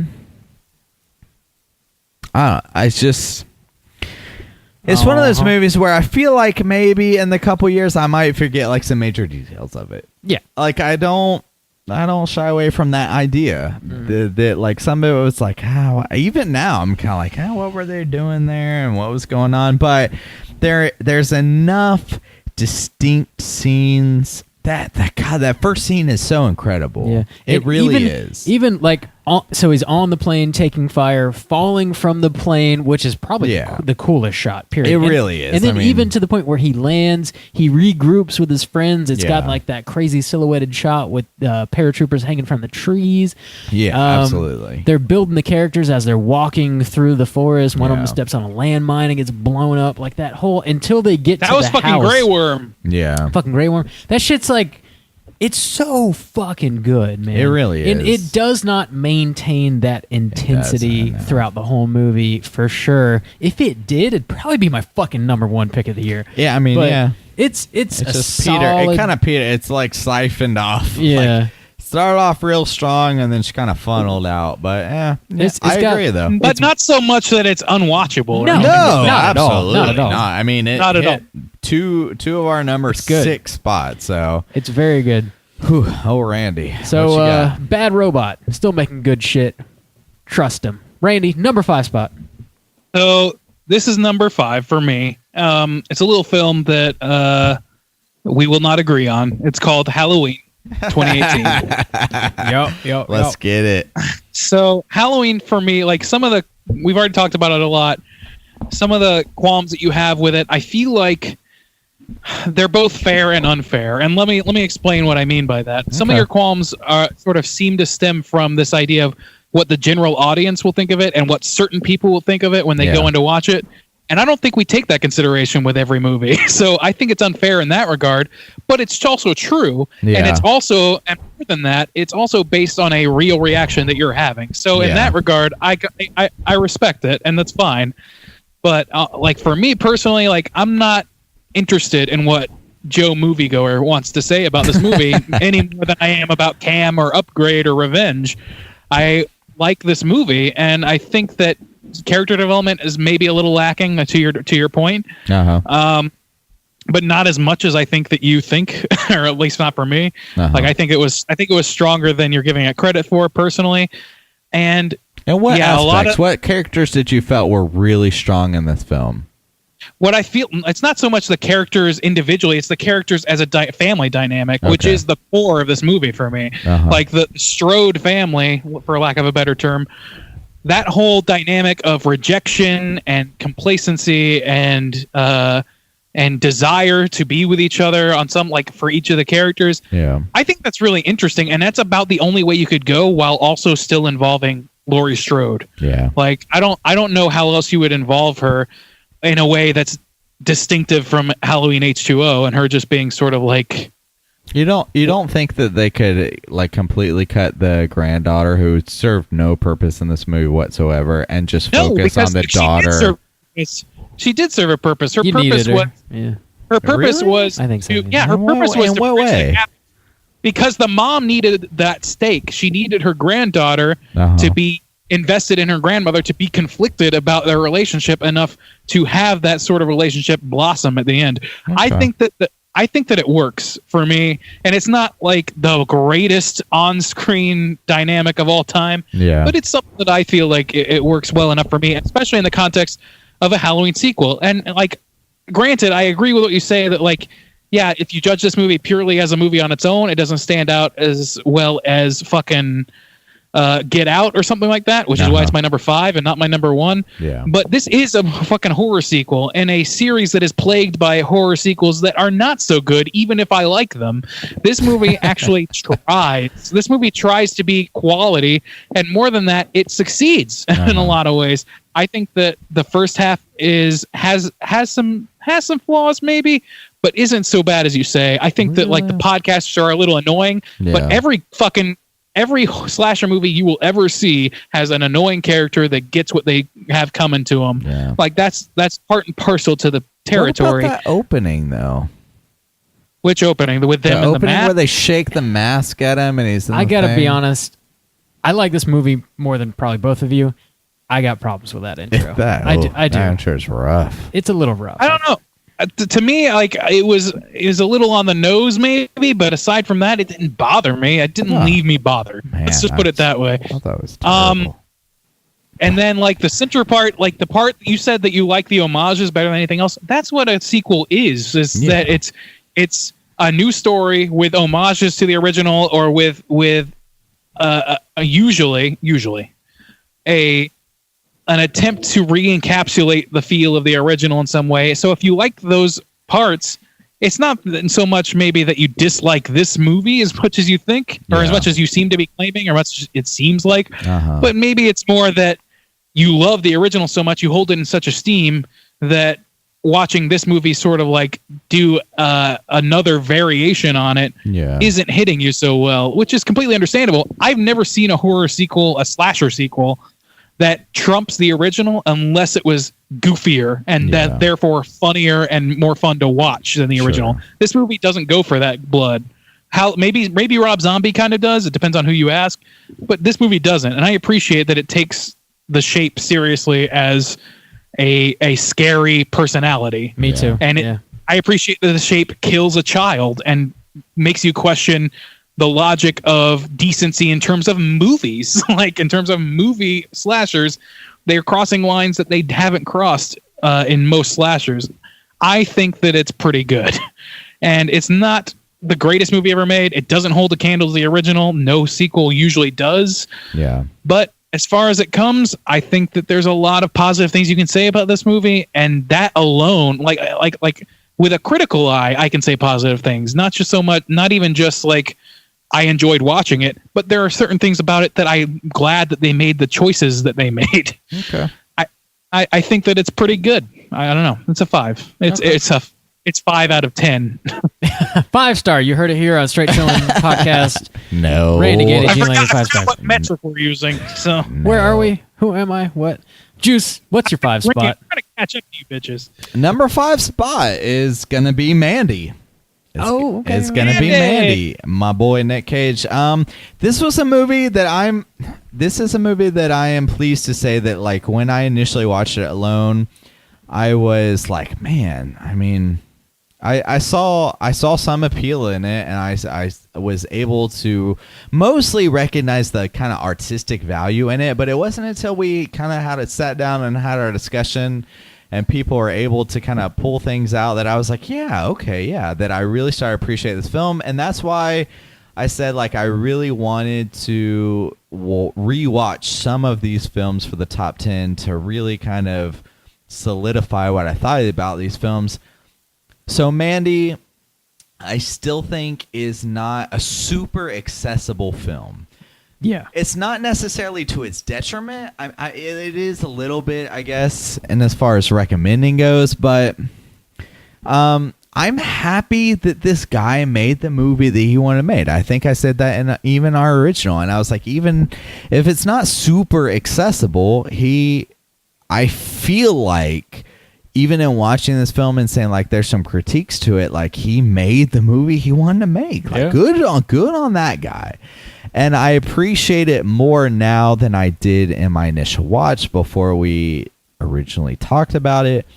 And some of the problems that I had with the film don't bother me as much. Maybe they do a little bit, but not as much as when I initially watched it alone and I was like really kind of critiquing it and I was like, what? And kind of confused, honestly. I needed to kind of discuss it out to get a clear head about it, honestly. So I'm, that was certainly one of the big benefits of the cast is really locking down that movie. And I think it's a really solid movie. I still don't think it's a very accessible movie. It's not something I could just throw out and be like, you need to watch Mandy to every, because very particular because the guy who made it the way he wanted to do, and I'm glad he did because I feel like he's a very like artistic kind of guy. He did it from a certain approach that I am able to appreciate now, and even originally like was able to recognize that like as an artistic piece.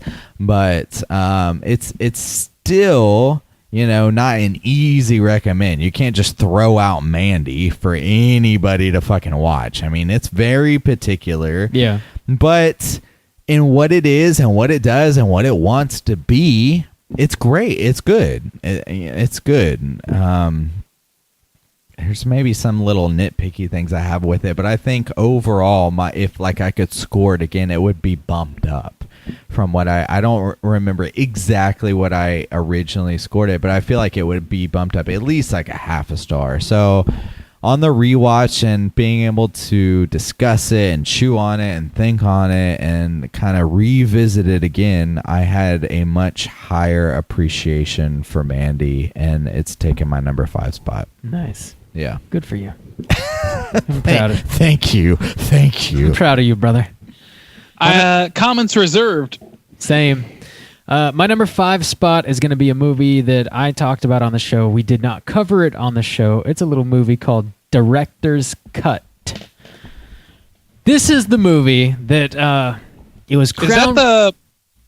Is this the? Yes, it is. Okay. Absolutely. It was a crowd-funded movie. It was written and stars Penn Jillette from Penn and Teller. This movie, I think, officially came out in like 2016, but it was just like if you crowdfunded it, you could watch it. So it was like one of those things that it didn't get a wide release and it wasn't put out like physically until this year. So I counted on my list because there's literally no way I could have seen it until this year. Which is kind of how I tackle these irrelevant. top 10 Done. lists each year. Yeah. So this movie, like I said, I talked about it a little bit previously, but it's a meta horror movie. And like, I got to say, I've never seen a fucking movie like this ever before in my life. It really, really stood out to me when I watched it. It's super creepy and it's also pretty funny. It's like this really nice evolution of like meta horrors. We're kind of like at this place in horror movies where like meta horror is no longer fresh. It's like getting kind of tired, I guess. Maybe we've been meta horror since fucking Scream in the 90s. See, exactly. Yeah. It's a little played out now. Like so, Scream. Yeah. I mean, if you want to go back even further, the Wes Craven's New Nightmare, and then Scream, and Scream 2. True. And then the rise of Leslie Vernon. I mean, every once in a while, you know, Cabin in the Woods, like maybe every 5 years, you get this like great meta horror movie, and it's sort of like a new evolution where you're like, wow, I never would have thought of that. This is like the next evolution of meta horror, in my opinion. We're like, wow, I never fucking would have thought of that shit. So like, I'm going to ask. I don't remember the specifics of this movie, but I know you brought it up before. Don't spoil it. I won't, because I would like to watch. Your placement on this list has convinced me. I won't spoil it, but just to kind of paint a brief picture of what is actually happening. So, in this movie, there is a movie that has been crowd-funded, and Penn Jillette's character is one of the top crowd funders. He put a lot of money forward to this movie being made, and it was completed, and he did not like it. So he took the movie that was made and then shot additional footage on his own and spliced it into the movie. And throughout the entire movie, he's also doing like a director's commentary over the top of it. So like as soon as it starts, there's an audio commentary happening, and he's explaining. Shut the fuck up. He's That's explaining weird. everything that's happening in the movie. And he even tells you, like, you know, I gave them a lot of money. I was a crowdfunder. I didn't like this. I shot this scene. This is why I shot this scene. And the scenes that he shot are scenes of him essentially like stalking the star of the movie in splicing those scenes in. And he's talking about it in a way that's not creepy, and it makes sense in his brain, but it's obviously wrong. And he should not be doing it. Damn. And it just like sort of evolves from there and gets creepier and creepier. And it's just like I said, I just never seen anything like this before, and it totally took me off guard. I was very pleasantly surprised by it. It's creepy, it's funny, it's totally original, and I highly recommend it. Director's cut, totally worth your time. Wow. I remember you talking about what you've been watching. I'm surprised it's made such a impact on your list. It did. Such a high spot. It did. Higher than Halloween. That's pretty important for you. Incorrect. I haven't talked about He Halloween hasn't yet. talked about Oh, no, Halloween I'm sorry. yet. It was I your... didn't. Okay, yeah. Sorry, And never you mind. didn't. God. Yes. God, that means Halloween's in the top four. That's such a mistake. That's such a mistake. Anyways. Randy, what's your number 4 pick? Number 4. I literally, since we started recording this, I have swapped my number 3 and number 4, and it's been going back and forth like Yeah. that since I started writing this list. I'm going with Suspiria 2018. Number 4. That's a mistake. Oh my That's not a God, mistake. The guy from the guy who hasn't even talked about Halloween yet. Jesus Christ. I know you guys have your little baby crusades against specific movies, Yeah. but let me get this Uh-huh. out. Suspiria was a great movie, and it was great for a number of reasons. First of all, Yeah. it paid pretty good attention to the original in terms of like it all of the aspects of the original setting Yeah. are still there. They're basically using the same chessboard and the same position of pieces to create entirely different kind of movie. Yeah. Which I think is fucking interesting. And, you know, it can also go really badly. So the fact that it doesn't for me is a huge plus. Yeah. I think that it is long. That's a negative for most. To me, I didn't feel the length of it though. Yeah. I also I it did. subverts. Oh, subverts Lord. I know It's you mostly did, the Mr. beer choice, though, you know. Bad beer. Drink a Coors Light. Maybe you'll like it this time. God damn it.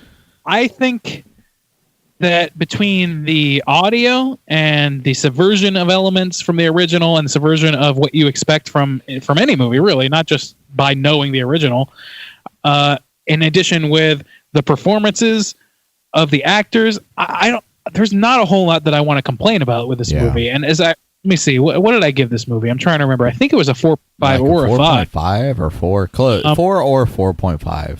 Let me see. Suspiria, I gave it a 4.75. So Oh, wow. yeah, right. Damn. So I understand that Rob has qualms with this movie. I understand if people see it as pretentious. I also don't care about those things. As you Because this shouldn't. movie- yeah, and like this movie is fucking fun to watch for me. I enjoyed like watching sort of like the politics of the witches sort of Yeah. going against each other. I enjoyed hearing Tom York, which was fucking great. Like I haven't listened to any new Tom York in years, and it didn't even register for me until after the film when I saw his name in the credits. Like, oh shit, of course it was. It's fucking great. Yeah. I love the subversive ending, which I won't go into too deeply for those who, or I know we're spoiler zone now, but I don't even Yeah. want to describe it really because it's hard to describe. I love the visuals, like that scene, which is like what people are calling the scene of the movie, Yeah, I know. what you're where a woman is basically being tortured to death by another woman's dance. Wait, I got to talk about it, Randy. Oh, God. It's so impactful. It really is. It's more gruesome than anything in Terrifier. It's more like, to me, like it's Absolutely. Also, visceral. it was all. I Most saw people kill- critiquing that, like, "Oh, the CGI, dude, that shit was all practical effects. yeah. all it was. practical. You can watch them make that shit. Fucking amazing." Anyways, continue. I'm gonna say like it's a better kill than you'll see in almost any other movie this year. It's I will probably say. better than Halloween. Not Dog. gonna enter your little tiddlywinks fight between you two about what's worse. I We're don't going to give a go shit back about and wrestle. Whew, The I hope important so. thing is that Suspiria is fucking number 4 worthy. Halloween is number 5 worthy, and you can both suck it. Randy repping both. I like it. Juice, what's your number 4?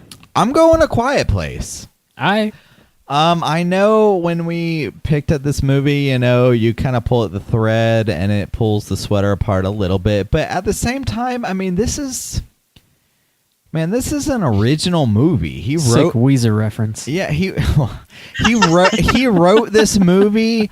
The acting in it was great from everybody. And even though the ending might have been like, oh, a little sappier, or like, oh, a little, you know, but I mean, we're talking about like overload, like, oh, you know, the first scene carried it so much.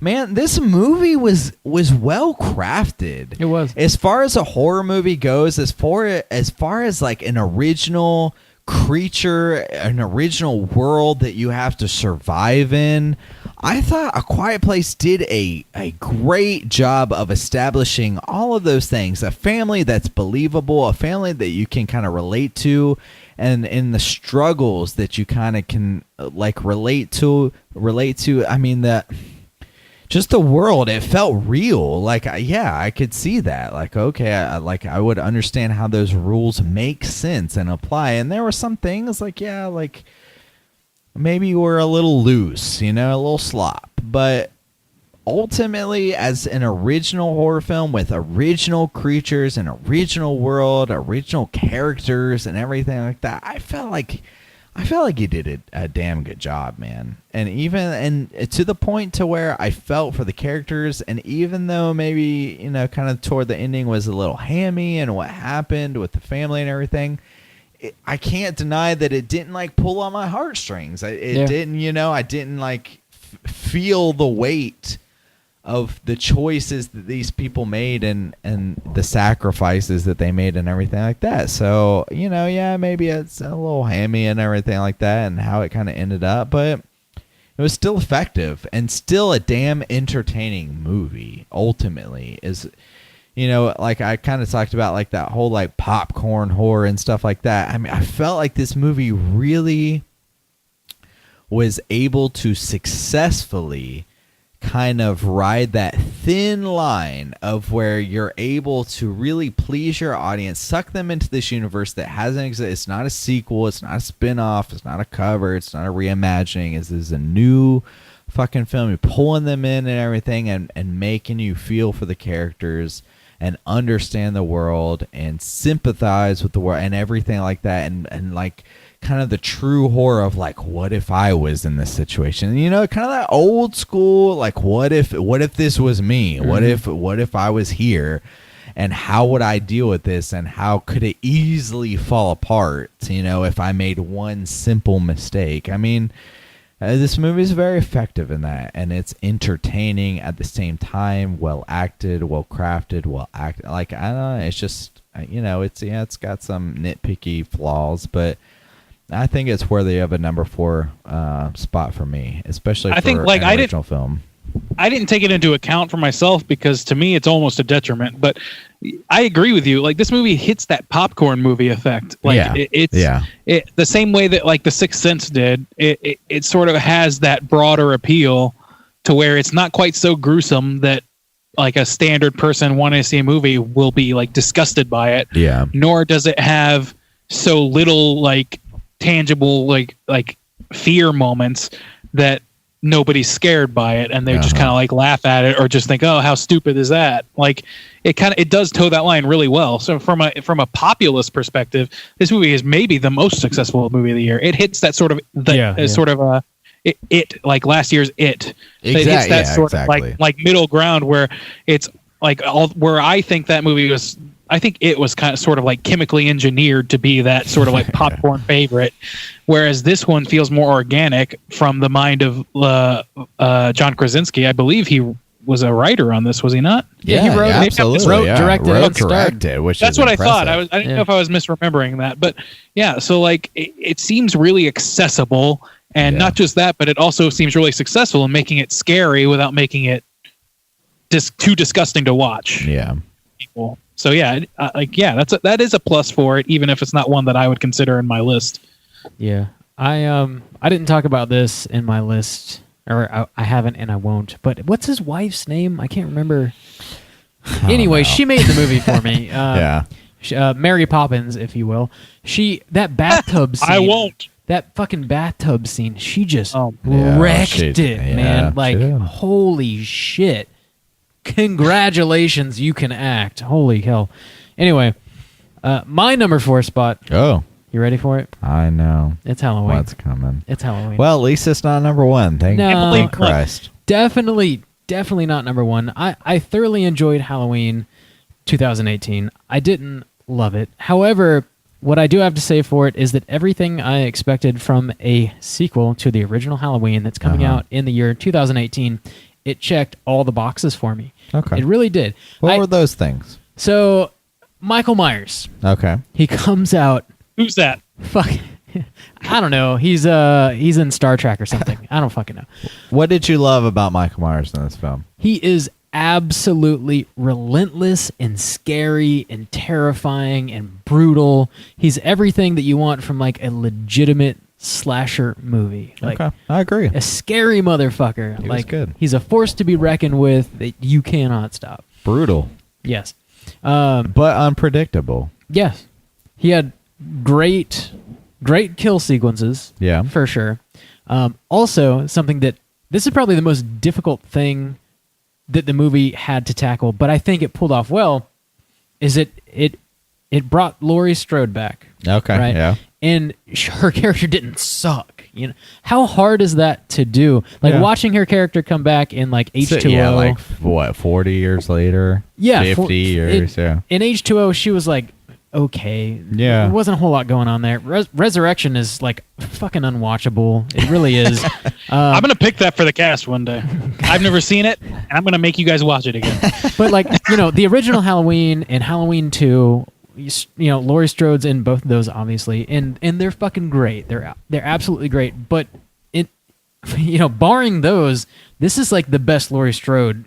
Period. Like in the other movies that she's in, this is the best Laurie Strode Really? for sure. Yeah, No, I agree. I agree with you. absolutely. Better than? Oh, whatever. I Better don't than care. no. Say what you said. Say what you're going for. Better. You guys think this is a better Halloween sequel than Halloween? No. 2? I He's said barring saying- 1 and 2. Barring Oh, 1 and barring 1 and 2. Okay, Yeah. sure. Well, sure. Absolutely, Okay, sure. yeah. Because I don't even love 2 as much as I love the love Laurie Strode. 2. I love 2. I Man. No, fucking And love that's 2. that's the thing 2 about is this a movie that fine people. movie. It's a fine movie, Dude. but Laurie Strode's characterization, I think, is Well, strongest in. characterization, but you Yeah, have yeah, to yeah, account yeah, for the yeah. movie overall. Yeah, that's true. Well, I'm just accounting for. I thought that's what the premise was Yeah, the best Laurie. I mean, it technically she was, spends yeah. half the movie in a hospital bed, Sure, so it's yeah. kind of, you know, she does what she can. Anyway, Yeah. they take Laurie's character, they develop her in a way that's logical. I feel like that's a low bar, though, man. I No, mean, what no, are no, you I'm not comparing done. it? I'm not Okay, done. I'm okay. not done. I mean, I'm not like, done. oh, the best Laurie Strode since Halloween 2. It's like, well, I'm not I done. mean, what are we dealing with here? I know, but okay. So Laurie's character does not suck. She comes back. It makes sense. It's logical. It's, in my opinion, it's well written, Okay. which is very difficult to do. So it brings like the old school and the new school in like even parts, and I feel that they blend well. Like, so all the second act that you're talking about, that's actually like on Halloween night, where you're following Michael Myers, and Yeah. he's like going through the homes and killing people. For sure, best part of the movie. I Yeah. totally agree Okay. with you. I love that shit, especially like the long tracking shots where Yeah. they're following him walking through like people's side yards, picking up knives, picking up hammers, doing whatever he's doing. Yeah. That shit is like, It's about the killer. It's about the hunt. It's yeah. about the night. I mean, that's fucking Halloween. Yeah. That is like, when you boil the first movie down, that's the scariness. that's what you want from the movie. Yeah, for sure. That's not what the first movie does, It's- though.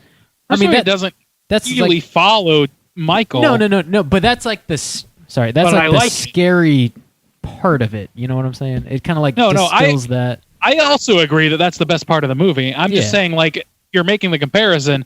The first movie actually doesn't follow Michael Myers in that granular detail. The fact that he Right, pops yeah. up anywhere is the scary part of the first movie. Yeah, I'm just like him slashing on Halloween night specifically. I'm saying is like yeah. the scary No, part. I agree with that. Yeah, and they kind of boil that down for the second act of this movie, but they bookend it with like a new stuff that you for sure don't like.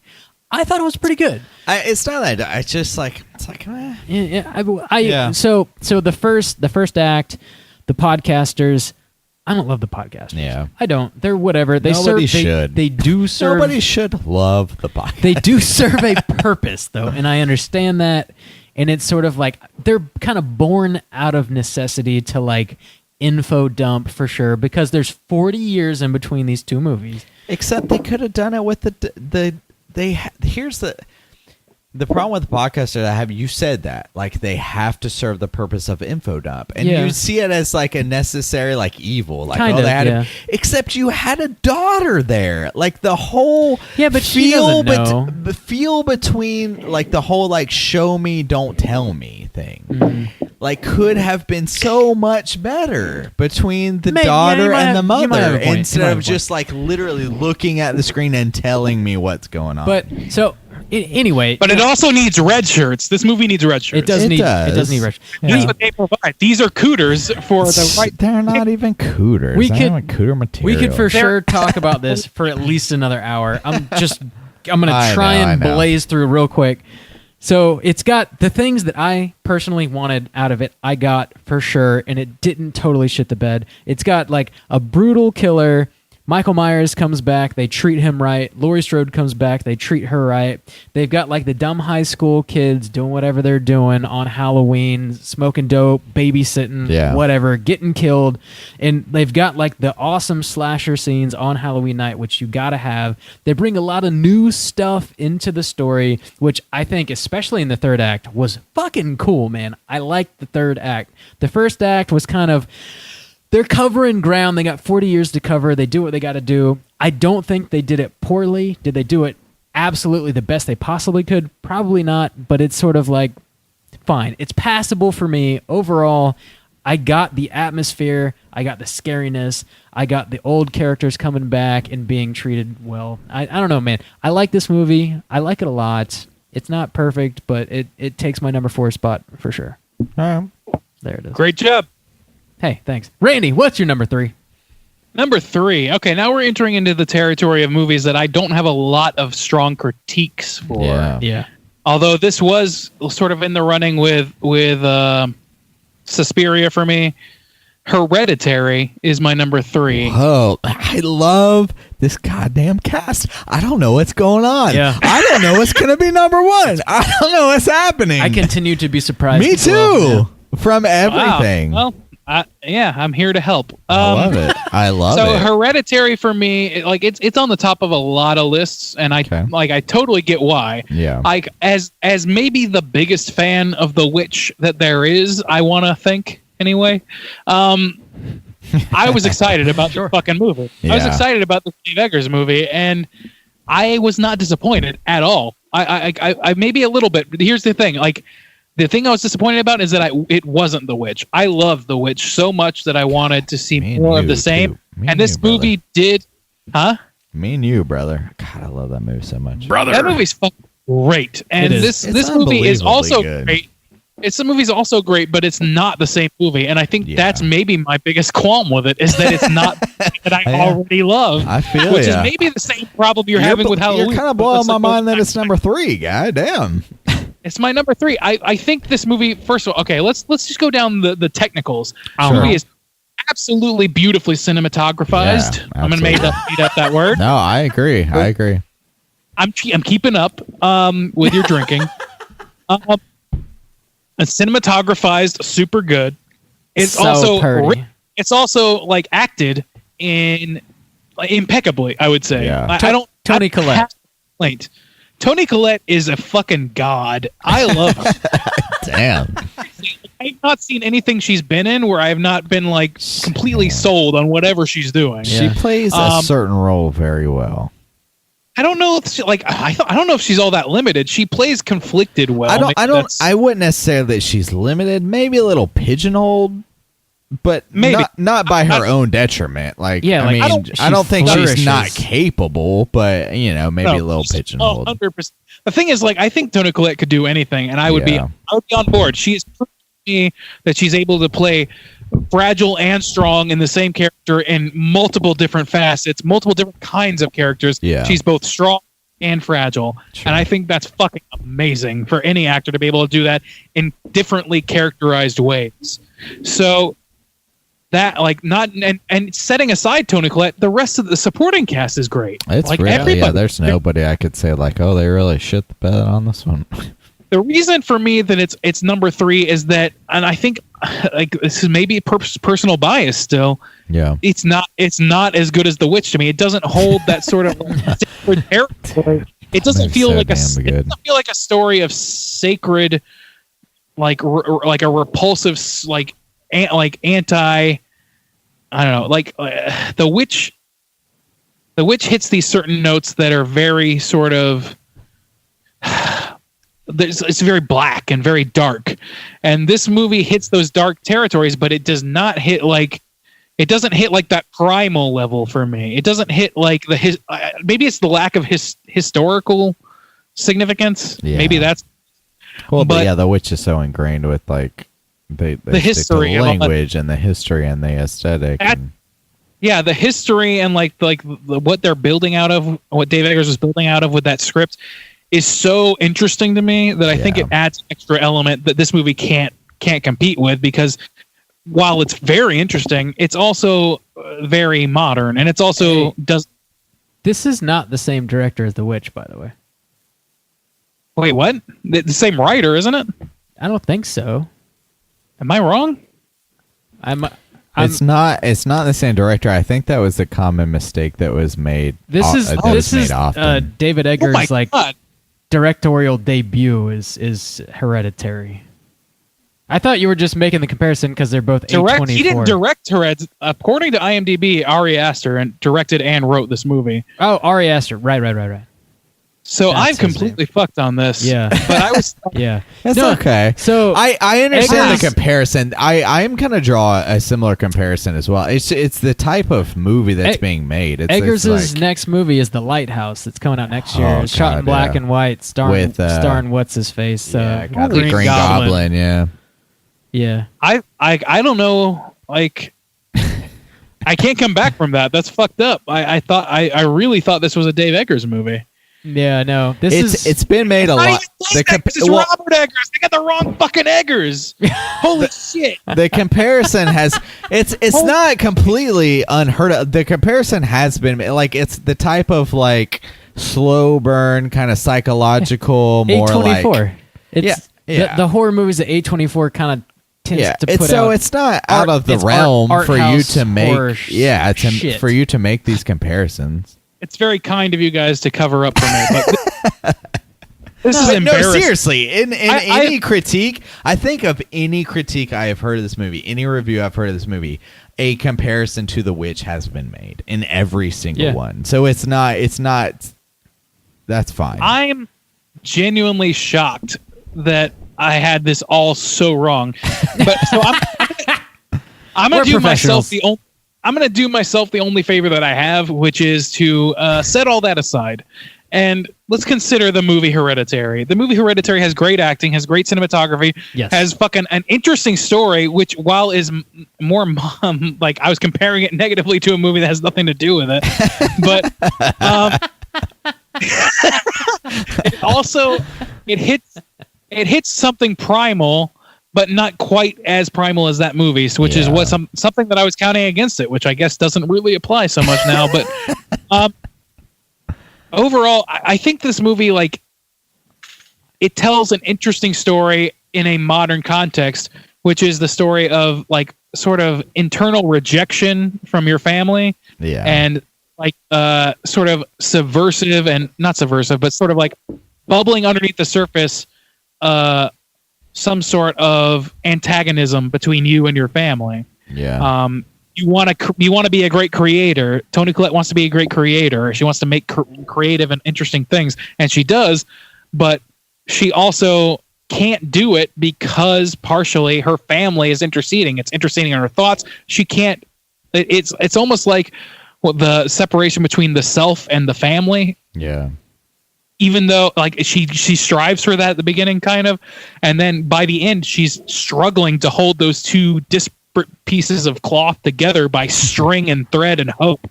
And it's like, and by the end of it, it's already too late. The way the ending ends, I love a down note movie, and this movie ends on a fucking down note if there ever was does one. it on For a sure. down note. I don't know. Like setting aside all my complete misunderstandings of the making of it, I still think it's a fucking great movie, and Yeah. I will stand by the spot it's in regardless. Yeah, I'm just gonna drop it there because Jesus. Deal. Juice, what's your number 3 spot? Whew. Here we go. Number 3, Suspiria. 2018. And here's the thing about this movie. I got to be honest and preface by saying, because I think it can make an impact in the future and overall, but I got to be truthful and honest. It was hard for me to watch this movie. This movie came out in Still number 3? well, hang on. Yeah, it came out in a limited release in the United States, few theaters. It's long as shit, which completely, as far as my perspective in Korea, it didn't come out in theaters at all whatsoever. It hasn't come out in theaters in Korea. So trying to find somebody to upload this movie in any kind of digital stream as at 2.5 hours, I imagine is daunting. Like nobody wants to deal with that shit. It's an art house kind of film. So to watch this movie, I had to watch it in a less than ideal kind of viewing. Yeah, okay. So to preface that by saying, but I'm trying to stay true because I wasn't able to get on the cast to review it originally. So as far as this, I'm trying to stay true to like in how I've seen it so far and how I've experienced it so far. It is hitting number 3 on my list. And so to say that is, goddamn, this movie is spectacular to me. Spectacular. To take a movie that's so well known and like so stylized and to make it your own is so impressive to me. And it's so applicable too because we just talked about The Shining. And I feel a lot of the parallels that we all agreed like made The Shining so great applies to this movie. The look of it, it's so beautiful. It's so beautiful. And the subversion of like having to compare itself to such a well-known movie and such a like deep entrenched fucking giallo, but like to stand apart from that, to be its own is so impressive. You can completely separate these movies if you wanted to. I mean, they're so different. Then why didn't he? God, dude, but it's. But What do you mean? Why didn't? But no. Just make your own movie. I feel like every choice he made this movie better. Like when you're talking about Suspiria, like he made the whole like witches like make sense to me. Like yes, like I'm able to look at it and be like yes, like and able to like flesh it out under his own merit. Like I'm gonna take the story and like I'm really gonna like push it to this end and push it like. Every decision he made artistically to me made perfect sense in elevating this movie and separating it at the same time. Like, I want this to be an expression of how I felt about Suspiria. Because it doesn't look like... I love the muted colors. I love how it stands apart. God damn, dude. I think this movie is beautiful. How it's number 3. It's long. It's fucking long. Yeah. It's a long movie. I don't know if it just... The Shining is fucking long. It is. And you even said, like, it took you 3 or 4 views to, like, see, like, how... I feel the same. Like, it's so beautiful.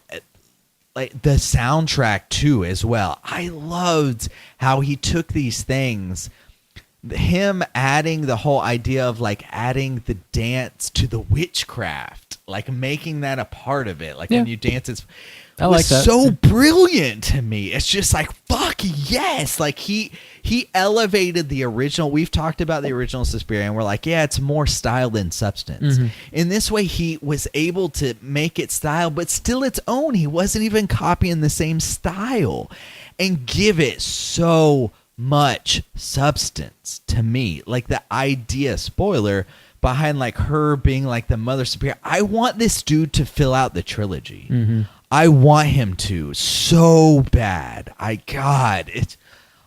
think this movie, even in my limited ability to see it and to hear it and to experience it, was mesmerizing. I thought it was beautiful. I thought the decisions he made to separate it and to elevate it and to make it its own were every single time brilliant. That fucking scene where the girl is dancing and that bitch gets torn apart. Holy shit. It is a great scene. Because even when you're talking, because we need to talk about this is a horror podcast. So even like, oh, yes, it's a beautiful film and stuff like that. That shit being practical effects It's brutal. is fucking brilliant. To make, like we talk about, like, oh, like the thing, like, oh, and the practical effects, to make this girl get like goddamn ripped apart in any way that you would think is completely impractical, to say that has to be CGI, and it's not. It's fucking not 1 ounce. It's all practical effect. Is so brilliant, and I feel like and I'm trying to be fair. The only reason that this movie takes the number 3 spot is because I have experienced it in a limited capacity, and I'm trying to be honest. I feel like if I was able to experience it in its full capacity in a theater with like the beautiful soundtrack like booming down, like it easily like could have been in contention for number 1. I think this movie, I am like enamored with this movie. I think it is beautiful. I think it is mesmerizing. I think the decisions that were made behind it were brilliant, and I think it's fucking great. Fucking Suspiria, number 3. But I want to say, still, even the sound and the visuals I'm experiencing in a limited capacity, and I have to be true to that. I have not seen it in its full capacity, and I hate that. You didn't miss much. Yeah, I wouldn't. I fucking hate that, because even in that limited, even in that limited capacity, I was just like hanging on every God, it's so mesmerizing. I think this movie is goddamn beautiful. Hang on, here's some critiques. We are Oh drunk. God. I felt that it was weird that Tilda Swinton was the old man. I was like, why is that? I was like, what? That probably is the biggest thing to me, honestly. I was like, why the fuck was that even? Like, why was that? There was no reason. Yeah, exactly. And I agree with that. But Like that's, they even admitted it. There is no reason. yeah, but at the same time, it's not like she's like, I was like, oh, god damn. Hang on. Are you done? Yeah. All Well, right. okay, sure. Okay. We gotta move on. Not to totally cut you off, but I we're know. at like 2 hours already. Okay. Yeah. Anyway, my number 3 spot, fucking Hereditary, Randy. Hereditary. We're on the same Hey! page. here. Whoa, there you go. Maybe you'll have your facts together. Yeah. To cover it quickly, I saw this movie for the first time in New Orleans this year in April. Ari Aster was there. He introduced it. He's a man of few words. Let me tell you. Anyway. This movie is by far the scariest movie I have seen in 2018. In my opinion, like, just the way that this movie hit me, it fucking scared me. That's hard to do considering we talk about horror movies every week of the year, and we have been for years. You know, we see a lot of stuff. You know, you're lucky if you see one truly scary movie a year. Yeah. This is the scary movie of 2018 for me. Fucking terrifying. Also, I love how they cut the trailer for this. Like, you get in here, you see the first 20 minutes of the movie, the character whom you think the movie is about decapitated at like minute 20. She's done. Yeah. What is the rest of the fucking movie about? You have no idea. It's a movie that is sold to you in a way that like it intrigues you enough, and it doesn't like totally lie to you, but it lies to you just enough to get you in the theater, and then it's just got you like right in its fucking palm, and it's like, oh, you're mine now. You're fucking mine now. And it's Damn. it's fucking scary as hell. Toni Collette kills it. Like this, spoilers, by the way. Yeah. The end of this movie, where she is floating and decapitates herself with a Yeah. piano string, Holy shit. is insane. That is the fucking scene of the fucking of the year. unbelievable. I don't know if it's that scene or it's the first decapitation. Or yeah, Both exactly. Decapitations are great. Not necessarily the scene, but the fact that it happened. Dude, like no. like So not this scene when it happened. It's the scene after the fact, Sure, where yeah. Toni Collette goes out into the car and finds her daughter's Sure. body with no head, and the boy's then you- laying in his bed. yeah. and you hear her screaming, and then it cuts to the severed head on the side of the road covered in ants, and It's great. it just sits there for like a full minute, Ants, Yeah. man. and you Those just ants hear were her brilliant. screaming. That is terrifying. Yeah, it really Like, is. I will never forget that scene. Yeah. Unbelievable. This movie is the shit. And it's only number 3. Damn. It's What's only number 1 number gonna 3. be? Yeah, that is great. We already talked about this movie. That's kind of all I wanted to add. Hereditary is the fucking shit. Randy, what's your number 2 spot? Number 2, I'm gonna go quicker. This is Annihilation. Annihilation is my number Yeah. 2. I loved this movie. Yeah. I thought that it was well acted. I thought that it was such a unique premise and idea, and so much so that I read the book, and I think they're both like they're sort of like Hey. equal counterparts. Okay. I don't know. I don't want to spend too much time on it because I know we're going way over, but I think that this movie is fucking fabulous. Yeah. It's about sort of like trauma and how trauma doesn't leave you and instead informs the rest of your life, and whether or not that's a good thing. Like usually people consider it to be a bad thing, but it might not be.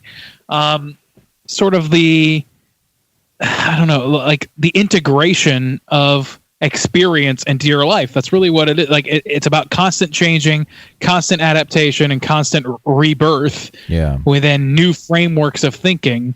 Although in this movie, it takes those like sort of like adaptations of thinking and turns them into very visceral, real objects, biological objects. And like, I don't know. I really reacted to it. It was recommended to me hard by somebody that I know that I was working with at the time, and I was not disappointed. Even with all the gushing that person gave towards me, I was like, okay, well, it can't be that great. It's probably good. It's not that great. No, it's that fucking great. It's a fucking like. It's not a movie that's a popcorn movie at all. It's not Yeah. for general audiences, but I'm not really considering that. For me, it's a thinker. Absolutely, it's a thinker. It's a movie that requires you to pay attention and then to dissect. If you don't do those things, you will not enjoy this movie. I think that, like, those things notwithstanding, like those things as a given, this is one of the best movies of the year by far. It's an easy choice for a top 2 position for me. Nice. So that's Annihilation. Annihilation. Justin, what is your number 2 pick? Number 2 pick, siding with Randy. It's Annihilation. No shit. Hey, It is Annihilation. Damn. It was I'm a betting tough- it's Rob's too. Well, it was a It's tough. not. Honestly, it was a tough back and forth between the number 1, number 2 spot. This one could have easily taken the number 1 spot for me. I think I've seen it 4 times now this year, and Damn. each time I haven't felt like I lost anything each watch, which is impressive to me. I know it came out at the beginning of the year, but it's beautiful. The only thing that I kept going back and forth for the number 1 spot is that, you know, as far as horror goes, as far as this podcast goes, you know, the ending wasn't as horrific to me. I guess the bear aspect and some points before the bear aspect are kind of like tension building and stuff like that, but it's definitely more leaning kind of like sci-fi than just straight horror. So I feel like that's the only thing that kind of kept it maybe out of the number 1 spot, but it was a struggle. Honestly, I went back and forth and back and forth. This could have easily taken the number 1 spot. And it's a beautiful film. It's a well-acted film. And also maybe to the fact that it's kind of based on an existing property, you know, that's not completely original as a film. Maybe like kind of detracted it as like, what is the best film this year? But still fantastic. And every time I've seen it, I've enjoyed watching it. it's beautiful. The ideas behind it are beautiful. So yeah, Nice. number 2, Annihilation, same as Number Randy. 2, fist No- bump. Annihilation. My number 2, I feel like I might get some flack for this. I love Terrifier. Oh God! How did I know you were going to bring up fucking Terrifier? I love Terrifier, man. So, as you guys are aware, I have a soft spot for slasher movies, and we already talked about This whole this. list just fell apart. Oh, God. We were really building a good Oh! momentum there. Okay, all right. We already talked about it a little bit because Justin brought it up. Terrifier. Like I said, like as far as like horror movie icons go, I cannot recall one that was released in a movie that was released in the past, like, I don't know, 5 years that's as memorable as Art the Clown. Like, for whatever reason, this movie is elevated by that actor and that character. So Yeah. it's one of those things that I watched it twice this year. The first time I watched it alone, and it didn't really grab me. It wasn't that entertaining. I watched it for a second time with a friend, and like I just had so much fucking fun watching this movie. Like watching Art the Clown, like it has like a certain level of like You hate- nastiness to you it. hate women. That's what it is. No, I absolutely do not. It has a certain level of like nastiness to it that generally might turn me off, but upon the second viewing, like watching this like fucked up clown have like a complete blast, just like, you know, fucking people up. For whatever reason, it's like entertaining as hell on a level that like you want a slasher villain to be. Did you watch it closer to Halloween? I did, yeah. That was the detriment I felt when we originally covered this. I was like, man, I feel like next year I probably might want to watch this movie closer to Yeah. Halloween because it's a Halloween center. It's on Halloween night. Yeah. And so I was like, this would be probably really good for this season. Yeah, it's like it hits those like So I feel that. those base things that I just am drawn to, being like slasher movies and movies that take place on Halloween. Checks both those boxes for sure.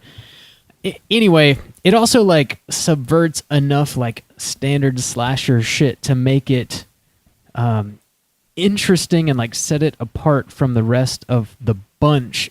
In that, like, you know, spoiler warning or whatever, it's sort of like Art the Clown is not just a normal person, kind of like in the way that Michael Myers is not a normal person. And Yeah. also, you know, Randy already mentioned it, like he pulls a fucking gat out. Like if he's not having fun, like the whole movie is about Art the Clown having fun. He's entertaining himself. He's playing with his food. Yeah. The second he's not having fun anymore, he'll just shoot you in the head and then move on to the next one.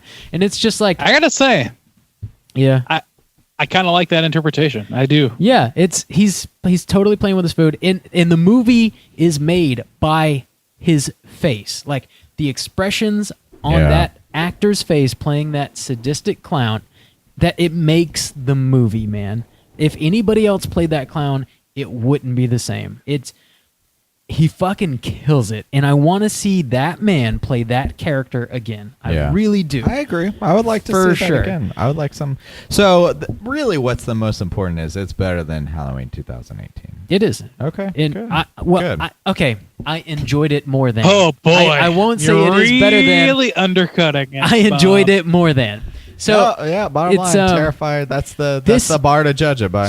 Terrifier is for sure like a dumb fucking slasher movie. It does just enough to elevate itself, and it hits just enough of like my pleasure points to where I enjoyed the hell out of it, man. Is it pleasure point women being cut from vagina to mouth? Okay. Not That's, particularly. The first time I watched it and I saw Are that you scene, sure? yeah, the first time I saw that scene, I was like, "This movie's disgusting. This movie, fuck this movie." It's like fine now. I guess it's fine now. I don't know.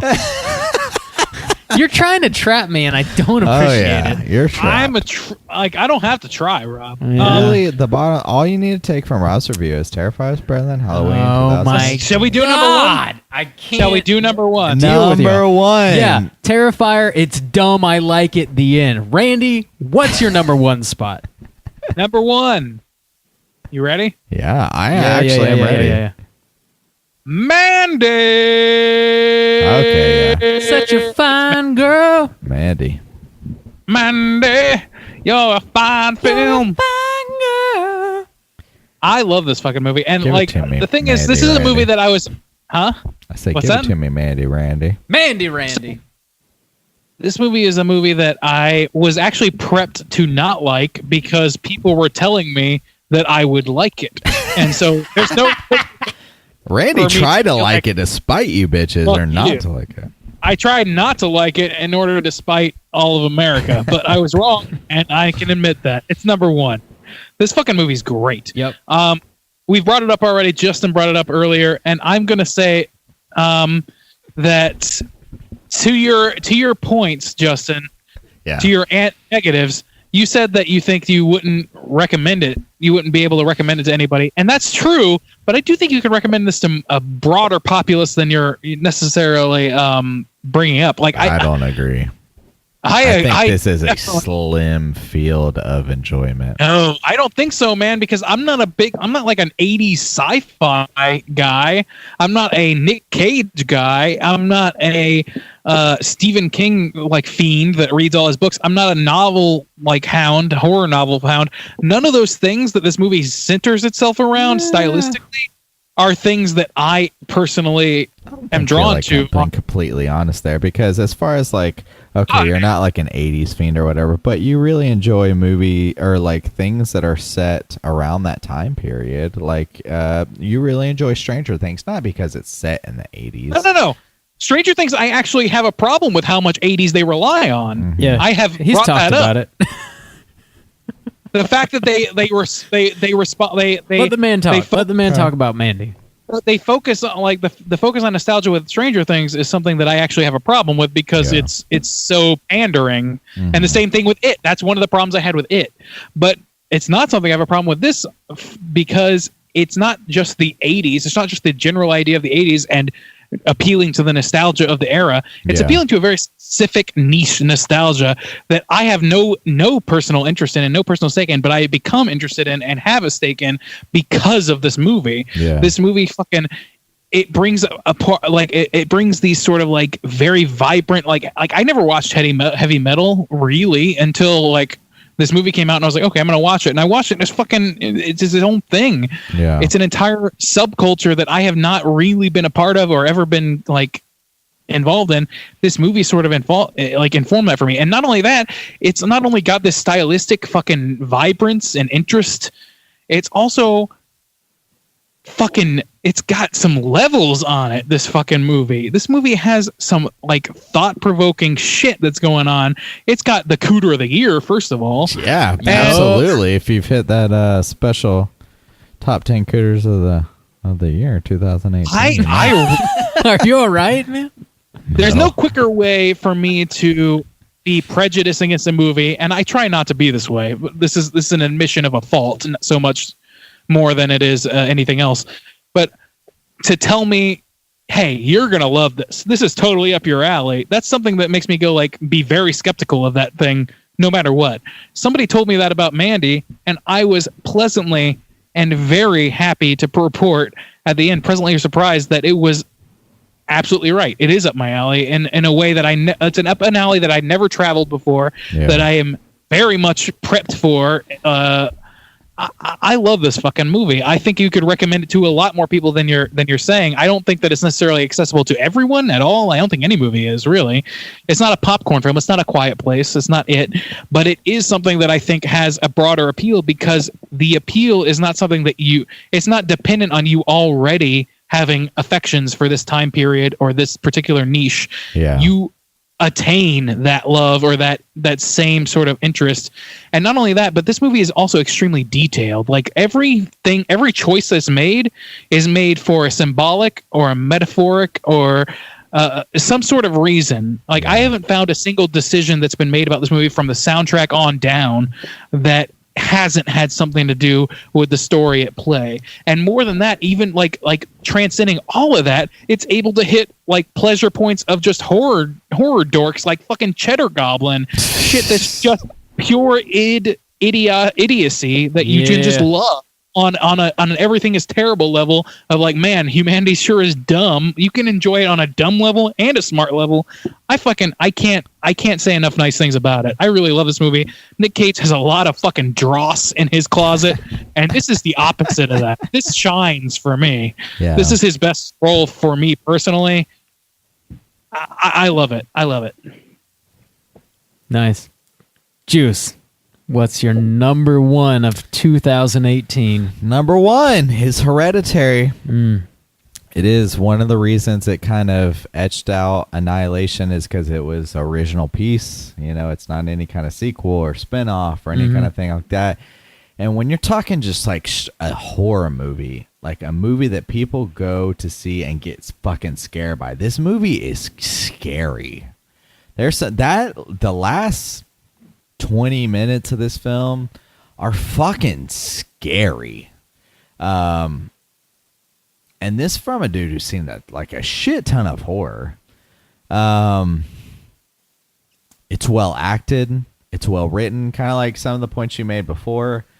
It's, you know, it doesn't try to meet your expectations. It does its own thing. And that's kind of opposed to like, you know, Mandy's number one for Randy. Like, I feel like this movie, I don't feel like it's accessible to everyone, but I feel like anyone who has any kind of interest in horror, like I'm gonna go to the theater to see a horror movie, would be affected in this movie in that way. Yeah. You know, like I feel like maybe if somebody was like, I really love horror, it's Halloween time to go see my second horror movie of the year, and they went to go see Mandy, and they're like, what is this dumb shit? You know, like not necessarily they would be scared, like they're not getting that visceral reaction that they're going to the movie to experience. I'm going to get scared. I want the thrills. I want to like go with my boyfriend and like, you know, like that whole kind of cliche thing behind horror. I feel like Hereditary is able to deliver that while also being like a beautiful masterpiece. Yeah. The shots, the writing, the acting, it's The whole miniature house thing. yeah, you know? it's all on point. It's all on point. It's not slop. It's tight. It's fucking scary. One of my biggest beefs too, I rewatched this movie and, you know, try to get ready for this episode. One of my biggest beefs, like, you know, like the whole ending was kind of a surprise or like confusing. And once I saw it coming, it didn't bother me as much. So I don't know, like, you know, as far as the second viewing goes, you know, Yeah. now that I knew that it was coming, I wasn't expecting like, oh, they're crazy or, you know, like expecting some kind of bullshit twist or something. It certainly didn't bother me as much. And I could kind of see where they had pulled at it a little more through the movie. So it held up on a rewatch, maybe even, you know, got better. And Hereditary, it's just great. It's hard to deny. I feel like it can appeal to casuals. It can appeal to hardcore horror fans. No, I mean, I'm serious. Like people who just No, go, I just think the term casuals is funny. Casuals. the casuals. But I mean, see, there are some people who just want to go get the thrill, you know, a couple times, Yeah. you know, for the season and stuff like that. And this would give that to them. They would be pleased leaving the theater with seeing this. Maybe they would be a little confused, but as far as like the thrill that they're seeking, this would deliver. You'd get it. While also delivering like the deep, like artistic aspects that somebody who watches like fucking 4 horror movies a week, That deep dig. fucking a week is still surprised by and intrigued by and entranced by. So Hereditary, it takes my number one. Nice. Yeah, The Shallow and The Deep. fucking casuals. My number one's going to be, it's going to go to Mandy. Hey! Mandy. Fucking love this movie, man. I had to watch it twice. First time I watched it, I was like, what the fuck is that even halfway about? I have no idea. I watched it again and like turned my phone off, like honed in. I was like, all right, I'm going to drink this in hardcore and see how I feel about it. Loved it the second time. Like instantly fucking fell in love with it. Like this movie, you know, we did a whole show on this. We talked about it, and you know, everything I'm going to say now I already said. This movie for me is like the visual representation of a Coheed and Cambria record. That's like Not everybody loves Coheed, Bob. it's true. I only like some of their music. It's not like my favorite band or anything. That's just like the most cohesive way I can explain this movie. It really to is. someone of like our age. Most people know who Coheed and Cambria is our age or whatever. Heavy metal. I still haven't seen. I do intend to watch it. I know it influenced this movie a lot, but that's not like a touchstone that I have to reference where Coheed for sure is. Nick Cage, not my favorite actor. I grew up with him. We all grew up with him in the 90s. He was all over the place. I feel like Cosmatos like fucking honed Nick Cage's talent. Like Nick Cage definitely has Dick, whatever this man's name is. He has talent, right? He's just I feel like maybe not everybody knows how to utilize him because he's just like so over the top and extreme, and he is in this movie in certain scenes, but for some reason it just makes sense in this like weird cosmic context, you know? Yeah. It's like the rest of the movie around him is almost like so over the top and like unwieldy It has to be. that watching Nick Cage be over the top and unwieldy is even less than. You're just like, oh yeah, that makes sense. He's a part this of is the movie. This is the movie he's supposed to be in. Really, yeah, Because- exactly. Because this is the movie that he is like. He goes over the top in movies that where it makes you be like, whoa, what's up with Nick Cage? In this movie, it's like, whoa, what's up with this goddamn movie? Right. Yeah, exactly. He's just like meeting the movie on the level that it is meant to be on. Right. I love watching him in it. It's like everything is like so stylistically intentional, and like it's referencing a lot of things that I don't even know. Like, so it's got certain like animated sequences. It's got like claymation sequences. It's it's for sure referencing like Hellraiser with the biker gang. It's got like the crazy cult members. It's referencing novels like fantasy novels for sure, with like the title cards. And like the different fonts that they use are definitely referencing like heavy metal bands and Like it's grindcore band. for sure.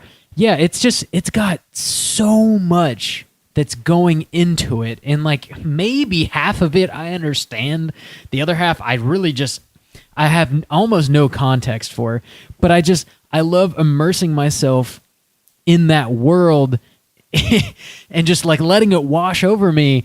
And taking that ride with Nick Cage, man, like watching him develop this relationship with his girlfriend, you're just kind of like thrown in with them, and it's like it's very subtle, but it has enough heart behind it to where like when shit hits the fan, you just like you're very much on Nick Cage's side, and you can't wait to watch him take like a 4-foot chainsaw to somebody's fucking head, and I love this movie. I love this fucking movie. He forges his own axe. He's the Grim Reaper. It's great. Nick Cage is the Grim Reaper. That's all I have to say. Mic drop. Mandy's best movie 2018. It StraightChillinPodcast.com. has the best cooter. Best cooter It of does. the year. It's got the best Best cooter. cooter I've ever damn seen. I'll go ahead and say that. If you support our That's a Patreon, guy. you can hear Justin talk Yeah, about it. if at you want to length. hear me dive deeper. There's a real special category for if you write a song about yourself. Yeah. and then jerk off to that song. Yeah, that's the specific thing. That's very very special. I'm so glad we agree on that. Like this, I think this movie's way more accessible than we're giving it credit for. Like, I don't think you need to have a love for any of the elements in it to go into it and walk out feeling like this movie is a lot of spectacle, which is the reason that I put it above like Hereditary and Annihilation is one of the reasons, because it has sort of like base level spectacle, like fucking demon biker gangs and shit. Yeah. Here's the only thing I'll say against that. We're fucking nerds. We're horror nerds. We watch a lot of horror, and we like certain like aesthetics and things like that. There's so many bougie ass casual bitches that want to go like, woo, get the thrill out of a tension bitch fucking horror movie. Oh, that's that, scary. That would go Well, they into can this watch A movie Quiet and Place just be and like, fuck this is themselves. complete Yeah. horse dog shit. And Horse dog You're shit. you're zeroing in on A Quiet Place fans, and that's not fair. A Quiet Place. Dude, that movie was hot. That was some hot shit. No, I That's agree. that horse It's dog hot shit. Like I can't imagine a Kardashian loving Mandy as much as they love A Quiet Place, but that is not what I mean by a general appeal. I think that more people I really don't think like it's Mandy. a general appeal. I think more people like Quiet Place than Mandy for sure because it's a Yeah. broader appeal. But I think that more than we're giving it credit for. I think that even though it's based in a lot of very nerdy, very time specific stuff, it doesn't necessarily inhibit people from enjoying it. I will say, like it.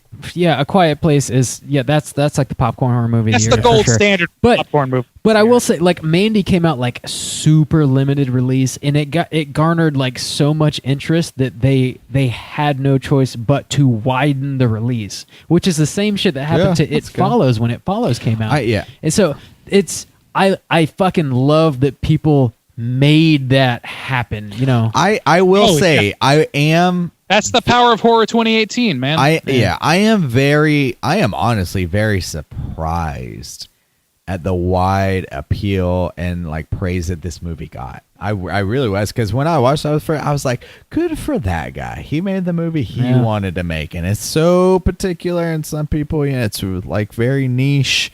But I'm glad that he got to make what he. But then, like when I saw the praise, I was like, "Well, hot damn!" Like, because this is certainly not the popcorn horror movie that you expect from fucking The Nun and Conjuring bullshit and fucking Crooked Man Fucking up your Nun. ass and all that bullshit. fuck the Nun. But so good Whoa, on we that. haven't I'm got like there not yet. just I thought I'm glad. I'm glad that it's getting the praise that it's we are getting. at 235. Do we want to do our honorable mentions and worst on a Patreon episode or what? Hell no. Let's roll through this bitch. All We're right, going this is gonna be a 3 3-hour hours. episode. Let's go It's the until the end of the sun year. comes up. It's end of 2018, bitches. My You're girlfriend's sticking not around. stoked about it, but we're doing. You're invested. If you gotta go, then that's a different story. But No, if you it's don't gotta go, it's not like you It's can't pause fine. this shit and play it tomorrow. go home. Go home. You're drunk. All right. Let's. Go to Korea. Rob is encouraging me to drive inebriated. No, I was talking about On record. flying to Korea. Let's talk about our bottom three. I know we talked about bottom three. I've got a Our bottom. bottom three. Yeah. Randy, what's the first dog shit movie you want to talk about? My number 3 on my top 3 list of horrible horror this year is Cloverfield Paradox. Fuck that movie. I don't think I need to even explain why. Really. Dude, what was the worst part of that movie? The fucking hand or whatever. The hand didn't bother me so much as just everything else. Just give it to the hand. Well, it had some cool shit where the chick like shut up and she was all like in the wall and pipes are going through her body. That fucking hand was some horse. It's just like it's painfully obvious. This is the movie, like the bunker or whatever. Cloverfield, 10 Cloverfield Lane. That movie was a good movie, a good script that was portrayed by good actors that happened to have this Cloverfield stamped on it, and then like a final 10 minutes tacked onto it, and it suffered for those things.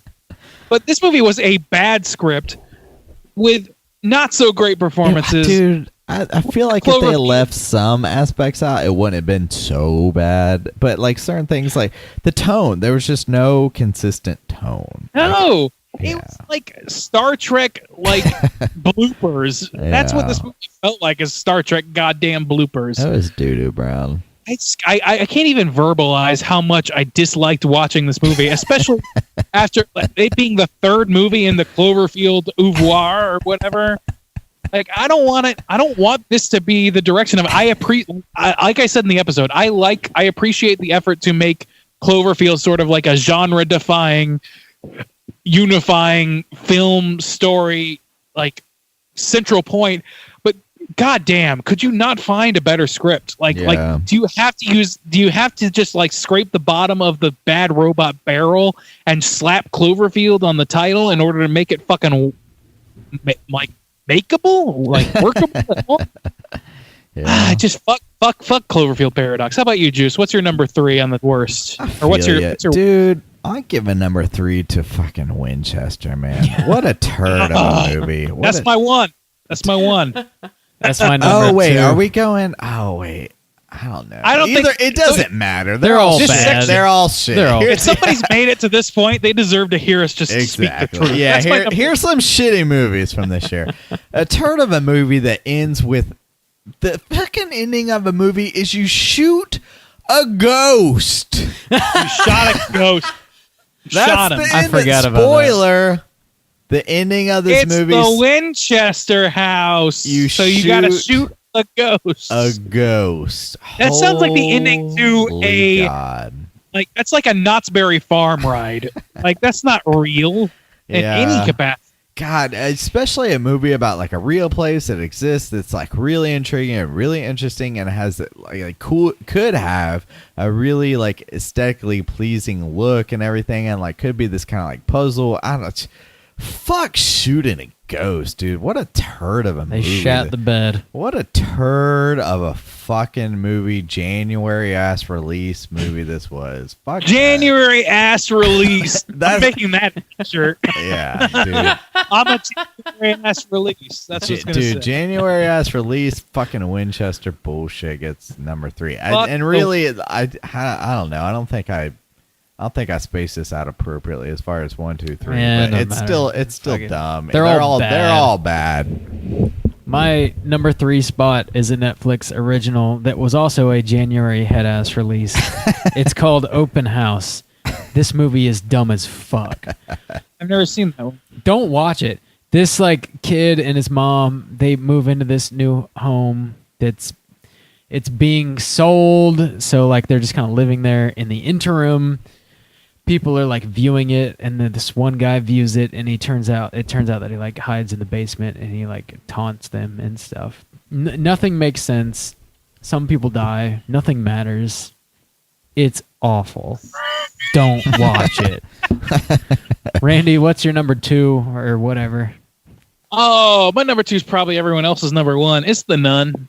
None. Dude, fuck that movie. Yeah, Dude, let's hear I'm gonna Randy say, like, fuck that movie. The Nun is my number 2, and that's I think that's in for people who actually listen to us, which I'm so sorry, but that I was pretty kind to that movie on our review. I think more than almost anybody else in the entire world, maybe. Yeah. But it's a terrible fucking movie, and like I feel like I gave it a lot more leeway than it deserved.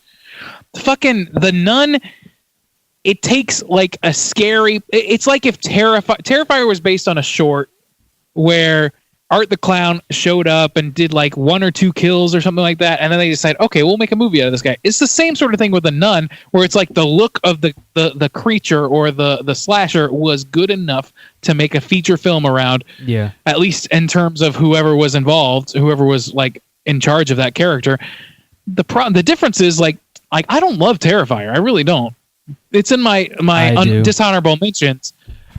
But this is, for me, The Nun is like everything terrible about Terrifier compounded by 1,000. Like everything of Damn. like, oh, we take something really interesting looking and just make the dumbest, most baseline, most predictable bullshit movie of all time wrapped around it. It's a turd wrapped in a shit and encapsulated in diarrhea, frozen at flash frozen temperatures. Oh, hot damn. It's dog shit.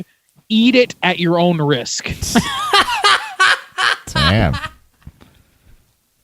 I love that review. I will say, like, yeah, fuck The Nun for sure. It is far from the worst movie I watched this year, in my opinion. The thing that like infuriates me the most Winchester. about it is it had so much potential, and they took everything that made the Nun character in The Conjuring 2 scary, and they started with it in the Nun movie, and then just said, nah, fuck all that, and then just shat all over it, man. They I just really don't think fucking it had ruined it. that much potential. I mean, even when they I announced we're agree. gonna make a Nun movie, we Man. were like, "What?" Like, Yeah. I feel like all of us Yeah. were like, Was- "Why?" It not. didn't need to be made. Conjuring 2, for sure. Conjuring 2 was the Nun movie. They Yeah. fucking It was the final villain. Yeah. It was the Andre Gruber of that movie. Do we need Andre Gruber? Excuse me. Andre Gruber. Andre Gruber's a friend of mine. Shout A out lot of Andre work Gruber. in post. Scratch. That I'm trying to keep is up with you. Fucking great. Somebody's He's the Hans wasted. Gruber of this fucking movie. The Nun doesn't need to have a movie because it has a movie. Its movie is called The Conjuring 2. Anyway, That's what it's called. Juice, what's your number 2? Number 2, dude. God, to even call it horror doesn't feel fair, but I think it was in the discussion. The Meg. Mm-hmm. Oh, That movie sucks I dick. never saw dude. that shit. That movie is just a turd of a movie, dude. Sucks megalodon It's just a dick. turd. And I mentioned it in Pacific Rim, which wasn't a horror movie at the time. It's just something I had been watching. I'm going to bring it up now. Mhm. Again.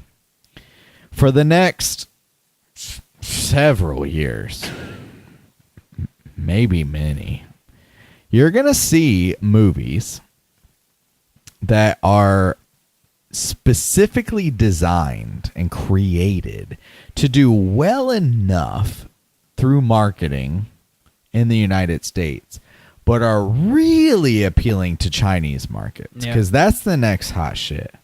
And every time, every single motherfucking time, you're going to see a goofy ass white motherfucker trying to speak Chinese terribly.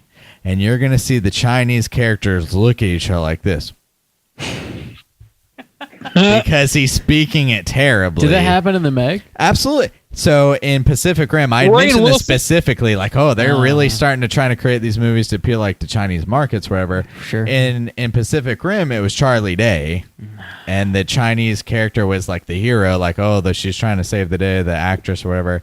Same fucking bullshit in the Meg, where like it's split like half Chinese, half American, whatever, where the goofy ass white dude is fucking Dwight from The Office, who just can't fucking speak Chinese, can't speak Mandarin, shows up and tries to, and everybody's like, The movie sucks. and then fucking you're gonna see that shit. It's gonna be some bullshit ass movies that are trying to appeal to like now the huge booming ass middle class Chinese market that just like doesn't have any kind of like real taste in cinema. Apparently, you go, Whoa! this honky ass Whoa! white motherfucker Weird.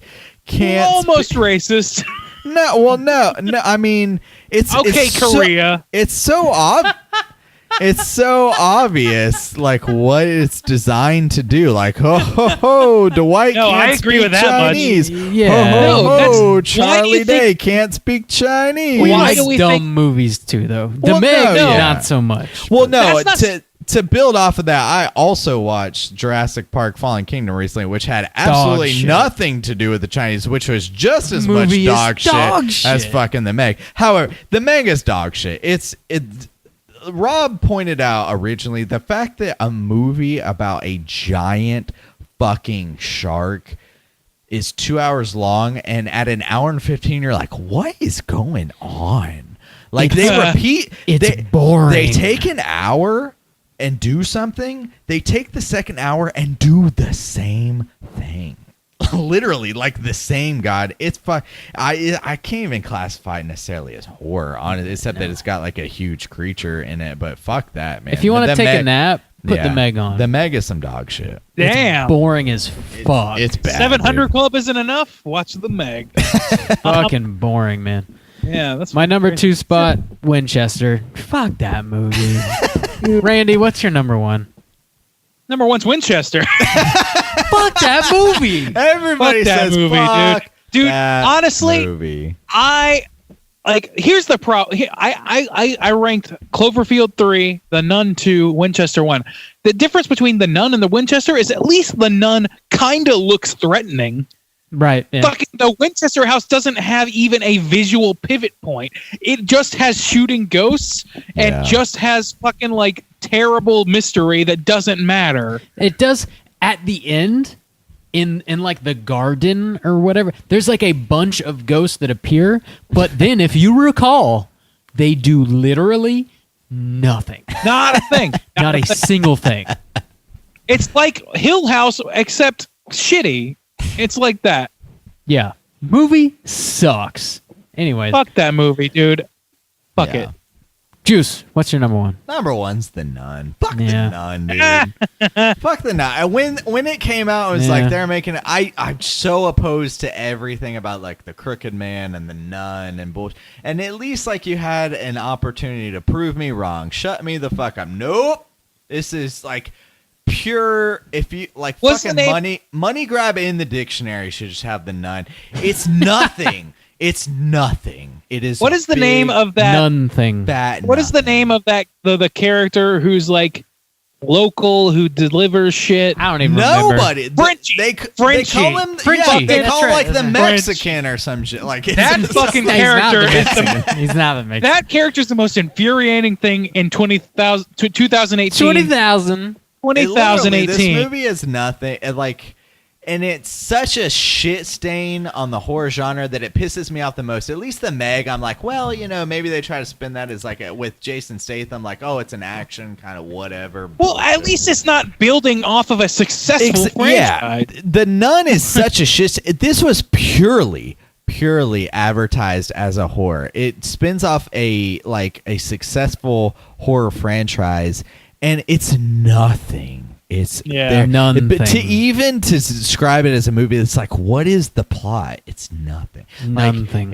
It's bullshit. It's like somebody literally took 2 hours The off Nun their is- shitty lunch but- break to wipe some fucking mayonnaise off their fingers to write this shit. Like, Honestly, oh my God. Damn. It had The mayonnaise It did have was some really cool got me. scares. No, what? I think it No, did. No, I- I don't think that it's like irredeemable in terms of a few moments. There are a few moments that are did. not terrible. I'm on board. Like fuck this movie for sure. No, we're It all had some agreed. cool moments. I hate. though. I guess the biggest thing, I hate the impact that it has, like, on the horror genre. Like, this is I see- yeah, like I people gotcha. go into it and it being Yeah.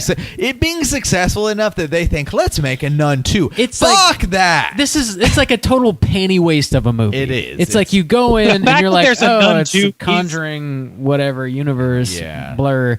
And Oh, see, we enough spin people it see in it at the so end. so you know you're gonna get another like safe It's panty terrible. waste movie. that dude just ends up like in a coffin, and like it's not. It doesn't. Make I any feel sense. pretty I kind of confident. like that scene. Sorry, It doesn't make any sense. it It doesn't make any sense. It doesn't. It doesn't. You're right. It doesn't. I'm sorry.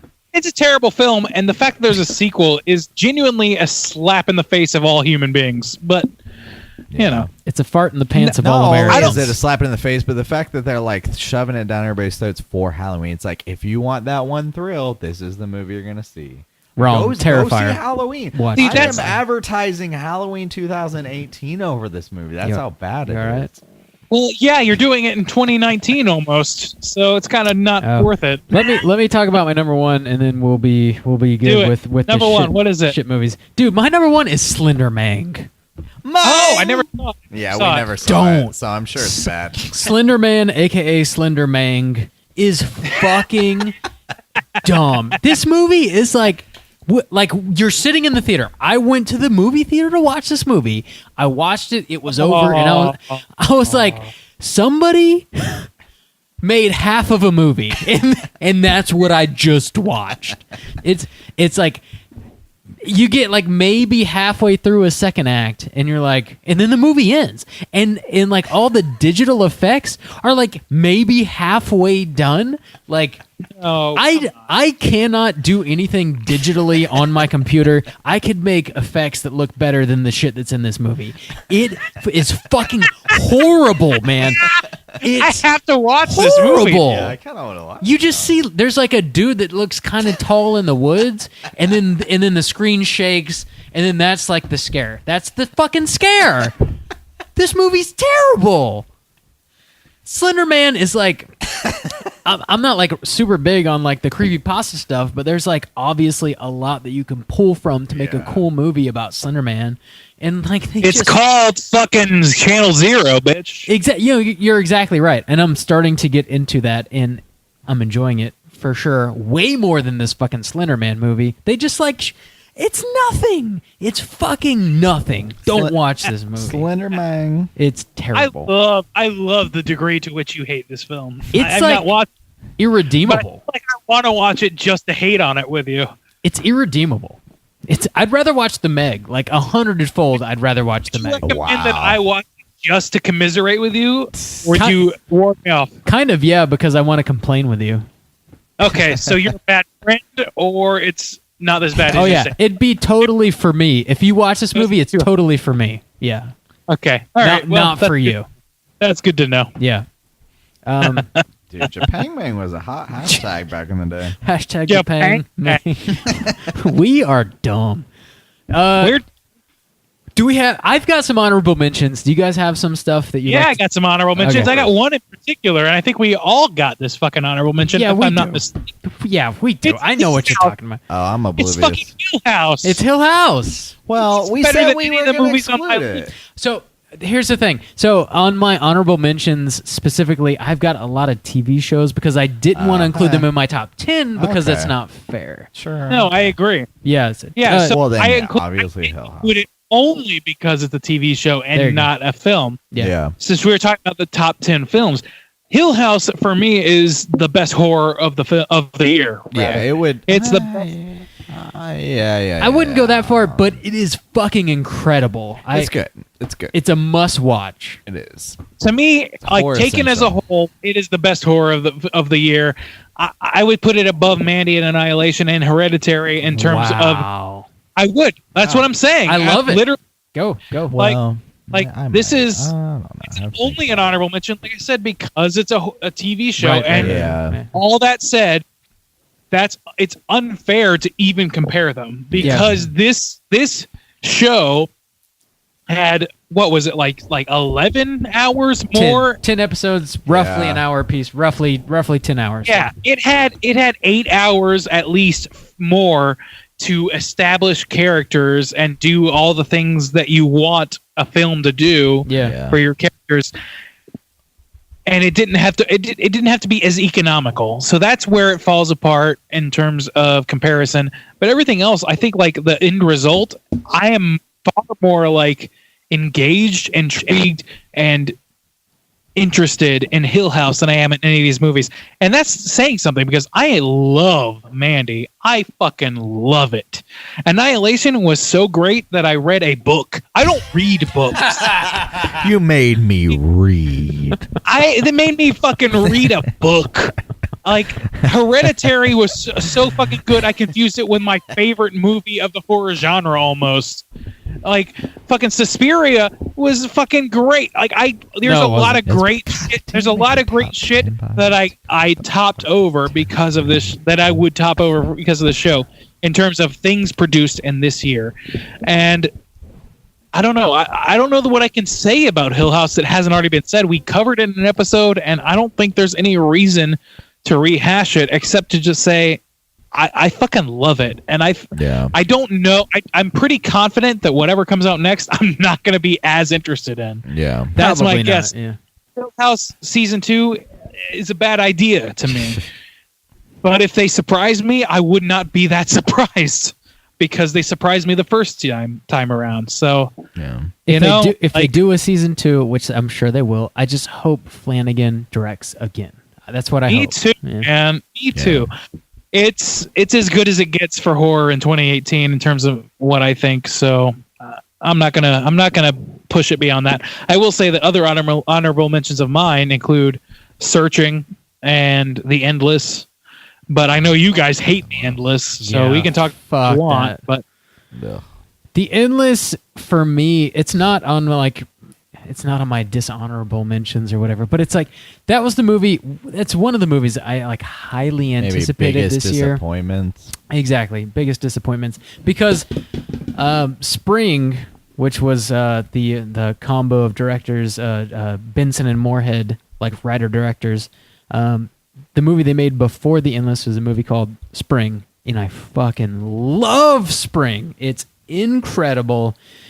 And The Endless came out, and it just was like such a wet fart to me. Like I wanted to love it. I wanted to love it so hard. I was so ready to love it. We tried. I literally had the opposite. I had the opposite situation going into it because you guys hated on it so bad, and I didn't watch the movie until after you guys had reviewed it. I knew you hated it, that I watched it and I was like, okay, this is gonna be a terrible movie, and I had the complete opposite reaction to it, where I was like, oh my god, this is like there's some interesting ideas in this movie, And there are, yeah. Yeah. and I'm not saying it's obviously I didn't include it in any sort of list, but I would say that it's probably at best a middle range movie for 2018 for Yeah. me, but it's not bad to me. Like, I was not disappointed, so I think that's kind of the key difference. Yeah. The thing is, going in, I didn't have any kind of expectations for the film. Once it was revealed that it was tied into another movie that I'd seen like several years before, Resolution. I had to like really think about like, oh yeah, what was that movie? Like, so going in, it wasn't like I was like, yes, this is finally the sequel to Resolution I really been gunning for. I was just like, oh, okay, I literally, it was just a name, The Endless, and I was like, once it like revealed like it's, I was like, fuck this movie. God, that movie's Not great. nah. Justin, do you have any honorable mentions you'd like to discuss? I do. Upgrade, obviously, it made both of y'all. I'm actually kind of surprised it made both of y'all's top 10 list. I liked Upgrade. I just can completely understand and see how in just like a year or two, I'll be like, wait, what was Upgrade about? Like, like it will easily escape me. So while I enjoyed it in the theaters, I don't feel like it'll have any kind of long lasting effect. It'll be easily forgotten. And it wasn't even treading in any kind of new territory. I mean, same shit that fucking Will Smith did with, what was that, like iRobot and something, it's not, Yeah. but they did it well. I feel like the acting could have been improved, or some of the dialogue that they wrote, or just the characterization of that main guy. I didn't like it, how they handled that all around, but I thought it was a good movie. I enjoyed watching it. Also, Apostle on Netflix, I mentioned it in what we've been watching. I thought that was definitely worth a watch. It's not, it didn't end up making my top 10. It's the same kind of thing. I feel like in a couple years I'll forget all details of this movie and be like, yes, I've seen that movie, but not really be able to recall what it's about. And same kind of thing. It had some cool kills, some cool ideas behind it, but ultimately forgettable. But it's still worth a watch now. It's entertaining. And Yeah. it got some good characters and some good cooters, of course. Apostle's got a solid cooter. If you're on the cooter hunt and you're really trying to lock it down, hit up Apostle, and I think you'll be able to spot them pretty good. Cooter. Cool. I had I've got like 5 honorable mentions. I'll try and blast through them real quick. One was The Haunting of Hill House. I don't need to talk about it anymore. A movie came out this year called Thoroughbreds. It's by far one of my favorite movies of the year. It probably could have taken my number 1 spot on my list. I can't actually call it a horror movie, though. It's very much a character study about like a sociopath, and there's like some light murder going on. I don't know that I can call it a horror movie, though. It's very Light murder. It's very akin to Heathers, which I've never seen. I've just heard people refer to it as being very similar to Heathers. It's Anton Yelchin's last movie. It's got Anya Taylor-Joy in it. It's just like such a great character study. I fucking love this movie. Is that the one where like the chick is rich and she wants to kill her parents or whatever? Yeah, they're Is that both it? Okay. they're both well off. They're in Yeah. high school. One of them's like a sociopath. The other one has a stepfather that she hates, Gotcha. wants to kill him, and then they plot to have him killed by Anton Yelchin's character in the Okay. movie. It's wildly fantastic. Like, I can't recommend this movie enough. It's like horror adjacent. I fucking love it. Watch Thoroughbreds. Cool. I actually just took a note to like watch Thoroughbreds. It's so good. The rest of the stuff I have is like horror television, because I couldn't put it in like my top 10. Dark Tourist season 1 on Netflix is by far one of my favorite things I've seen of this year. It's fucking fantastic. It's Tickled. It's akin to like Nah, no, I not a didn't. fan. I thought I found the main guy, Dark Tourism, right? Dark Tourist, yeah. Yeah, I found him to be too goofy for my liking. He's just like a guy. I don't know. regardless, like this guy goes to like different cities across the world, and he takes you to places that are maybe I mean, they're interesting to people who are drawn to dark things, but they're not like tourist destinations. So there's like something kind of intriguing in a dark, potentially fucked up way, and he explains it to you. It's like the best way I can describe it is like if you're familiar with Anthony Bourdain, it's like No Reservations, but like a more extreme version of No Reservations, I guess. I don't know. Yeah, but it's not. Oh my god. Anyway, I really got a kick out of Dark Tourist. I recommend it. I also recommend The Terror Season 1. If you're into that like slow burn alien feel, it's the same shit, but it's on a boat in the middle of the Arctic. Check it out. Good shit. It's coming back for another season next year. Last thing, Into the Dark, which I have talked about quite a bit, specifically the Halloween episode, which is called The Body. If you're looking for something Halloween related to watch, it's fucking great. It's about a hitman. It takes place on Halloween night after he's completed his hit, and he's trying to get rid of the body, and he gets wrapped up in this like Halloween party situation, and everybody thinks the body's part of his costume. It's not. It's a real body. It's a lot of fun. It's very Halloween. It's great. Fucking watch it. Good stuff. Okay, that's it. That's it for my honorable mentions. Time for our Rotten Tomatoes segment where we're going to go through all 10 of our picks. Rotten Maters. Rotten Maters. No, this episode's like 3 hours long. Jesus. Yeah. Hey, you know Yeah, what, though?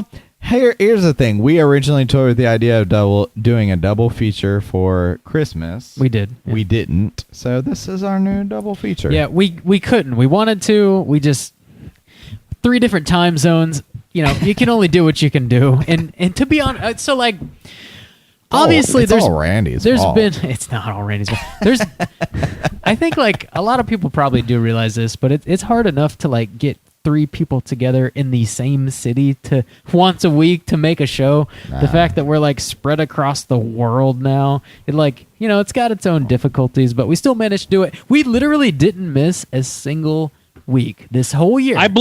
We didn't miss a single week. I blame the un-American. The the soju stands. You're such a racist, Randy. Racist Randy. That's what they call him. They call him Racist Randy. Racist Okay. Randy over here. We not only did we not miss a week this year, there's one, maybe even 2 weeks where we put out 2 shows. 2 shows in 1 week. It's true. Yeah, That's and some very bonus episodes. And some bonus episodes. Some cooter So this is top the 10, segment of the some- show in which we beg you to forgive us for our transgressions by Yeah. showing you our No, that's not what we're saying. We're definitely not saying that. Whatever we did wrong, it's because of you.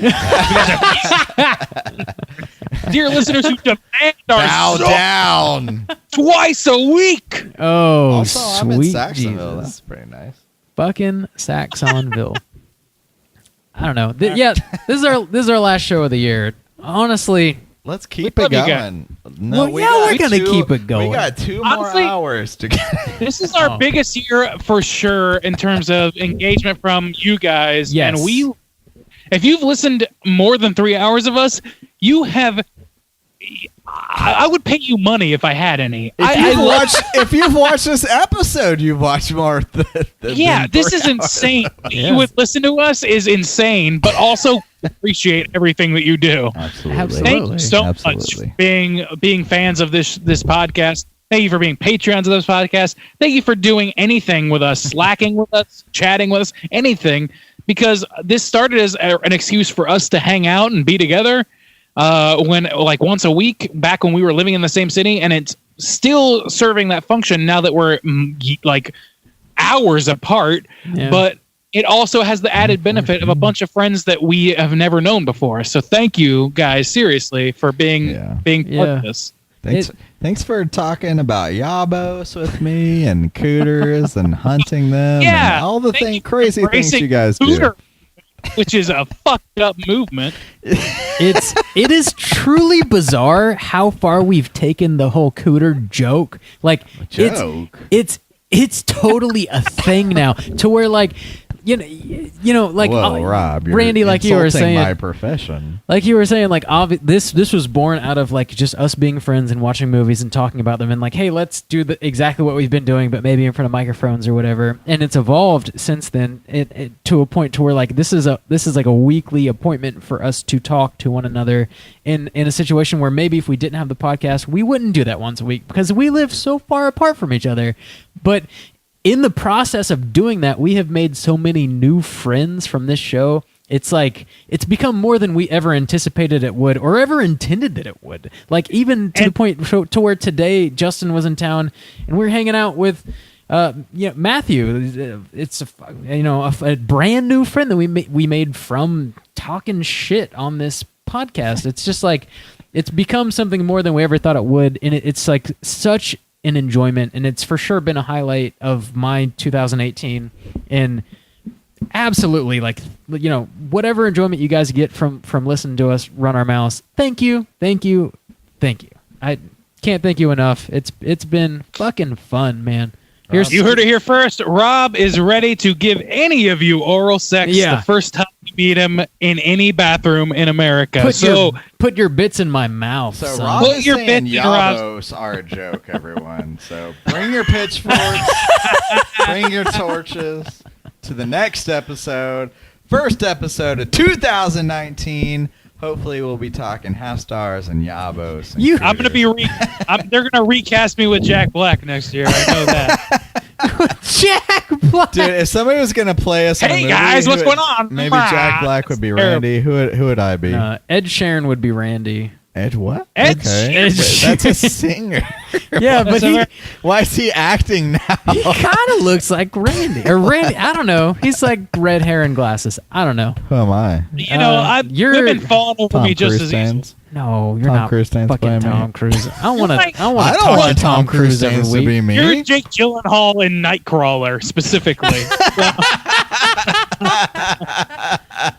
Nah, dude, you're And like Bob is played by a Billy troll Bob doll. nah, Bob is played by an inanimate object. Justin's played by a melting Ben Stiller. You are getting lower and lower in that chair. It is like midnight. You, To be couldn't, fair. you couldn't be lower. I'm trying to Drinking get maximum for 6 hours, lounge. for 8 hours, but it's not maximum lounge until you hit back The lounge. microphone is literally laying on the table. It's on its side on the table. This shit is insane. All right, thanks for Okay, let's wrap hunting it with up. us, Yeah. guys. Thanks for tracking down the cooters and Oh god. talking up the Yabos and everything we do this year. It's been a good year, a weird year, but a good year, and a very enjoyable year. Thank you again for everybody who's listening to us, who enjoys us, who supports us monetarily, or anybody who's commented on anything we posted this year, left us an iTunes review, Especially rating. negative. Especially negative. Especially negative. Especially if you're care. an ex-lover. we love hearing from you guys, and just keep it coming. Keep the love coming. We'll keep the shows coming. Here's to a great 2018 and an even better 2019. We're going to have more crazy shit coming down the pike. Hopefully you like it.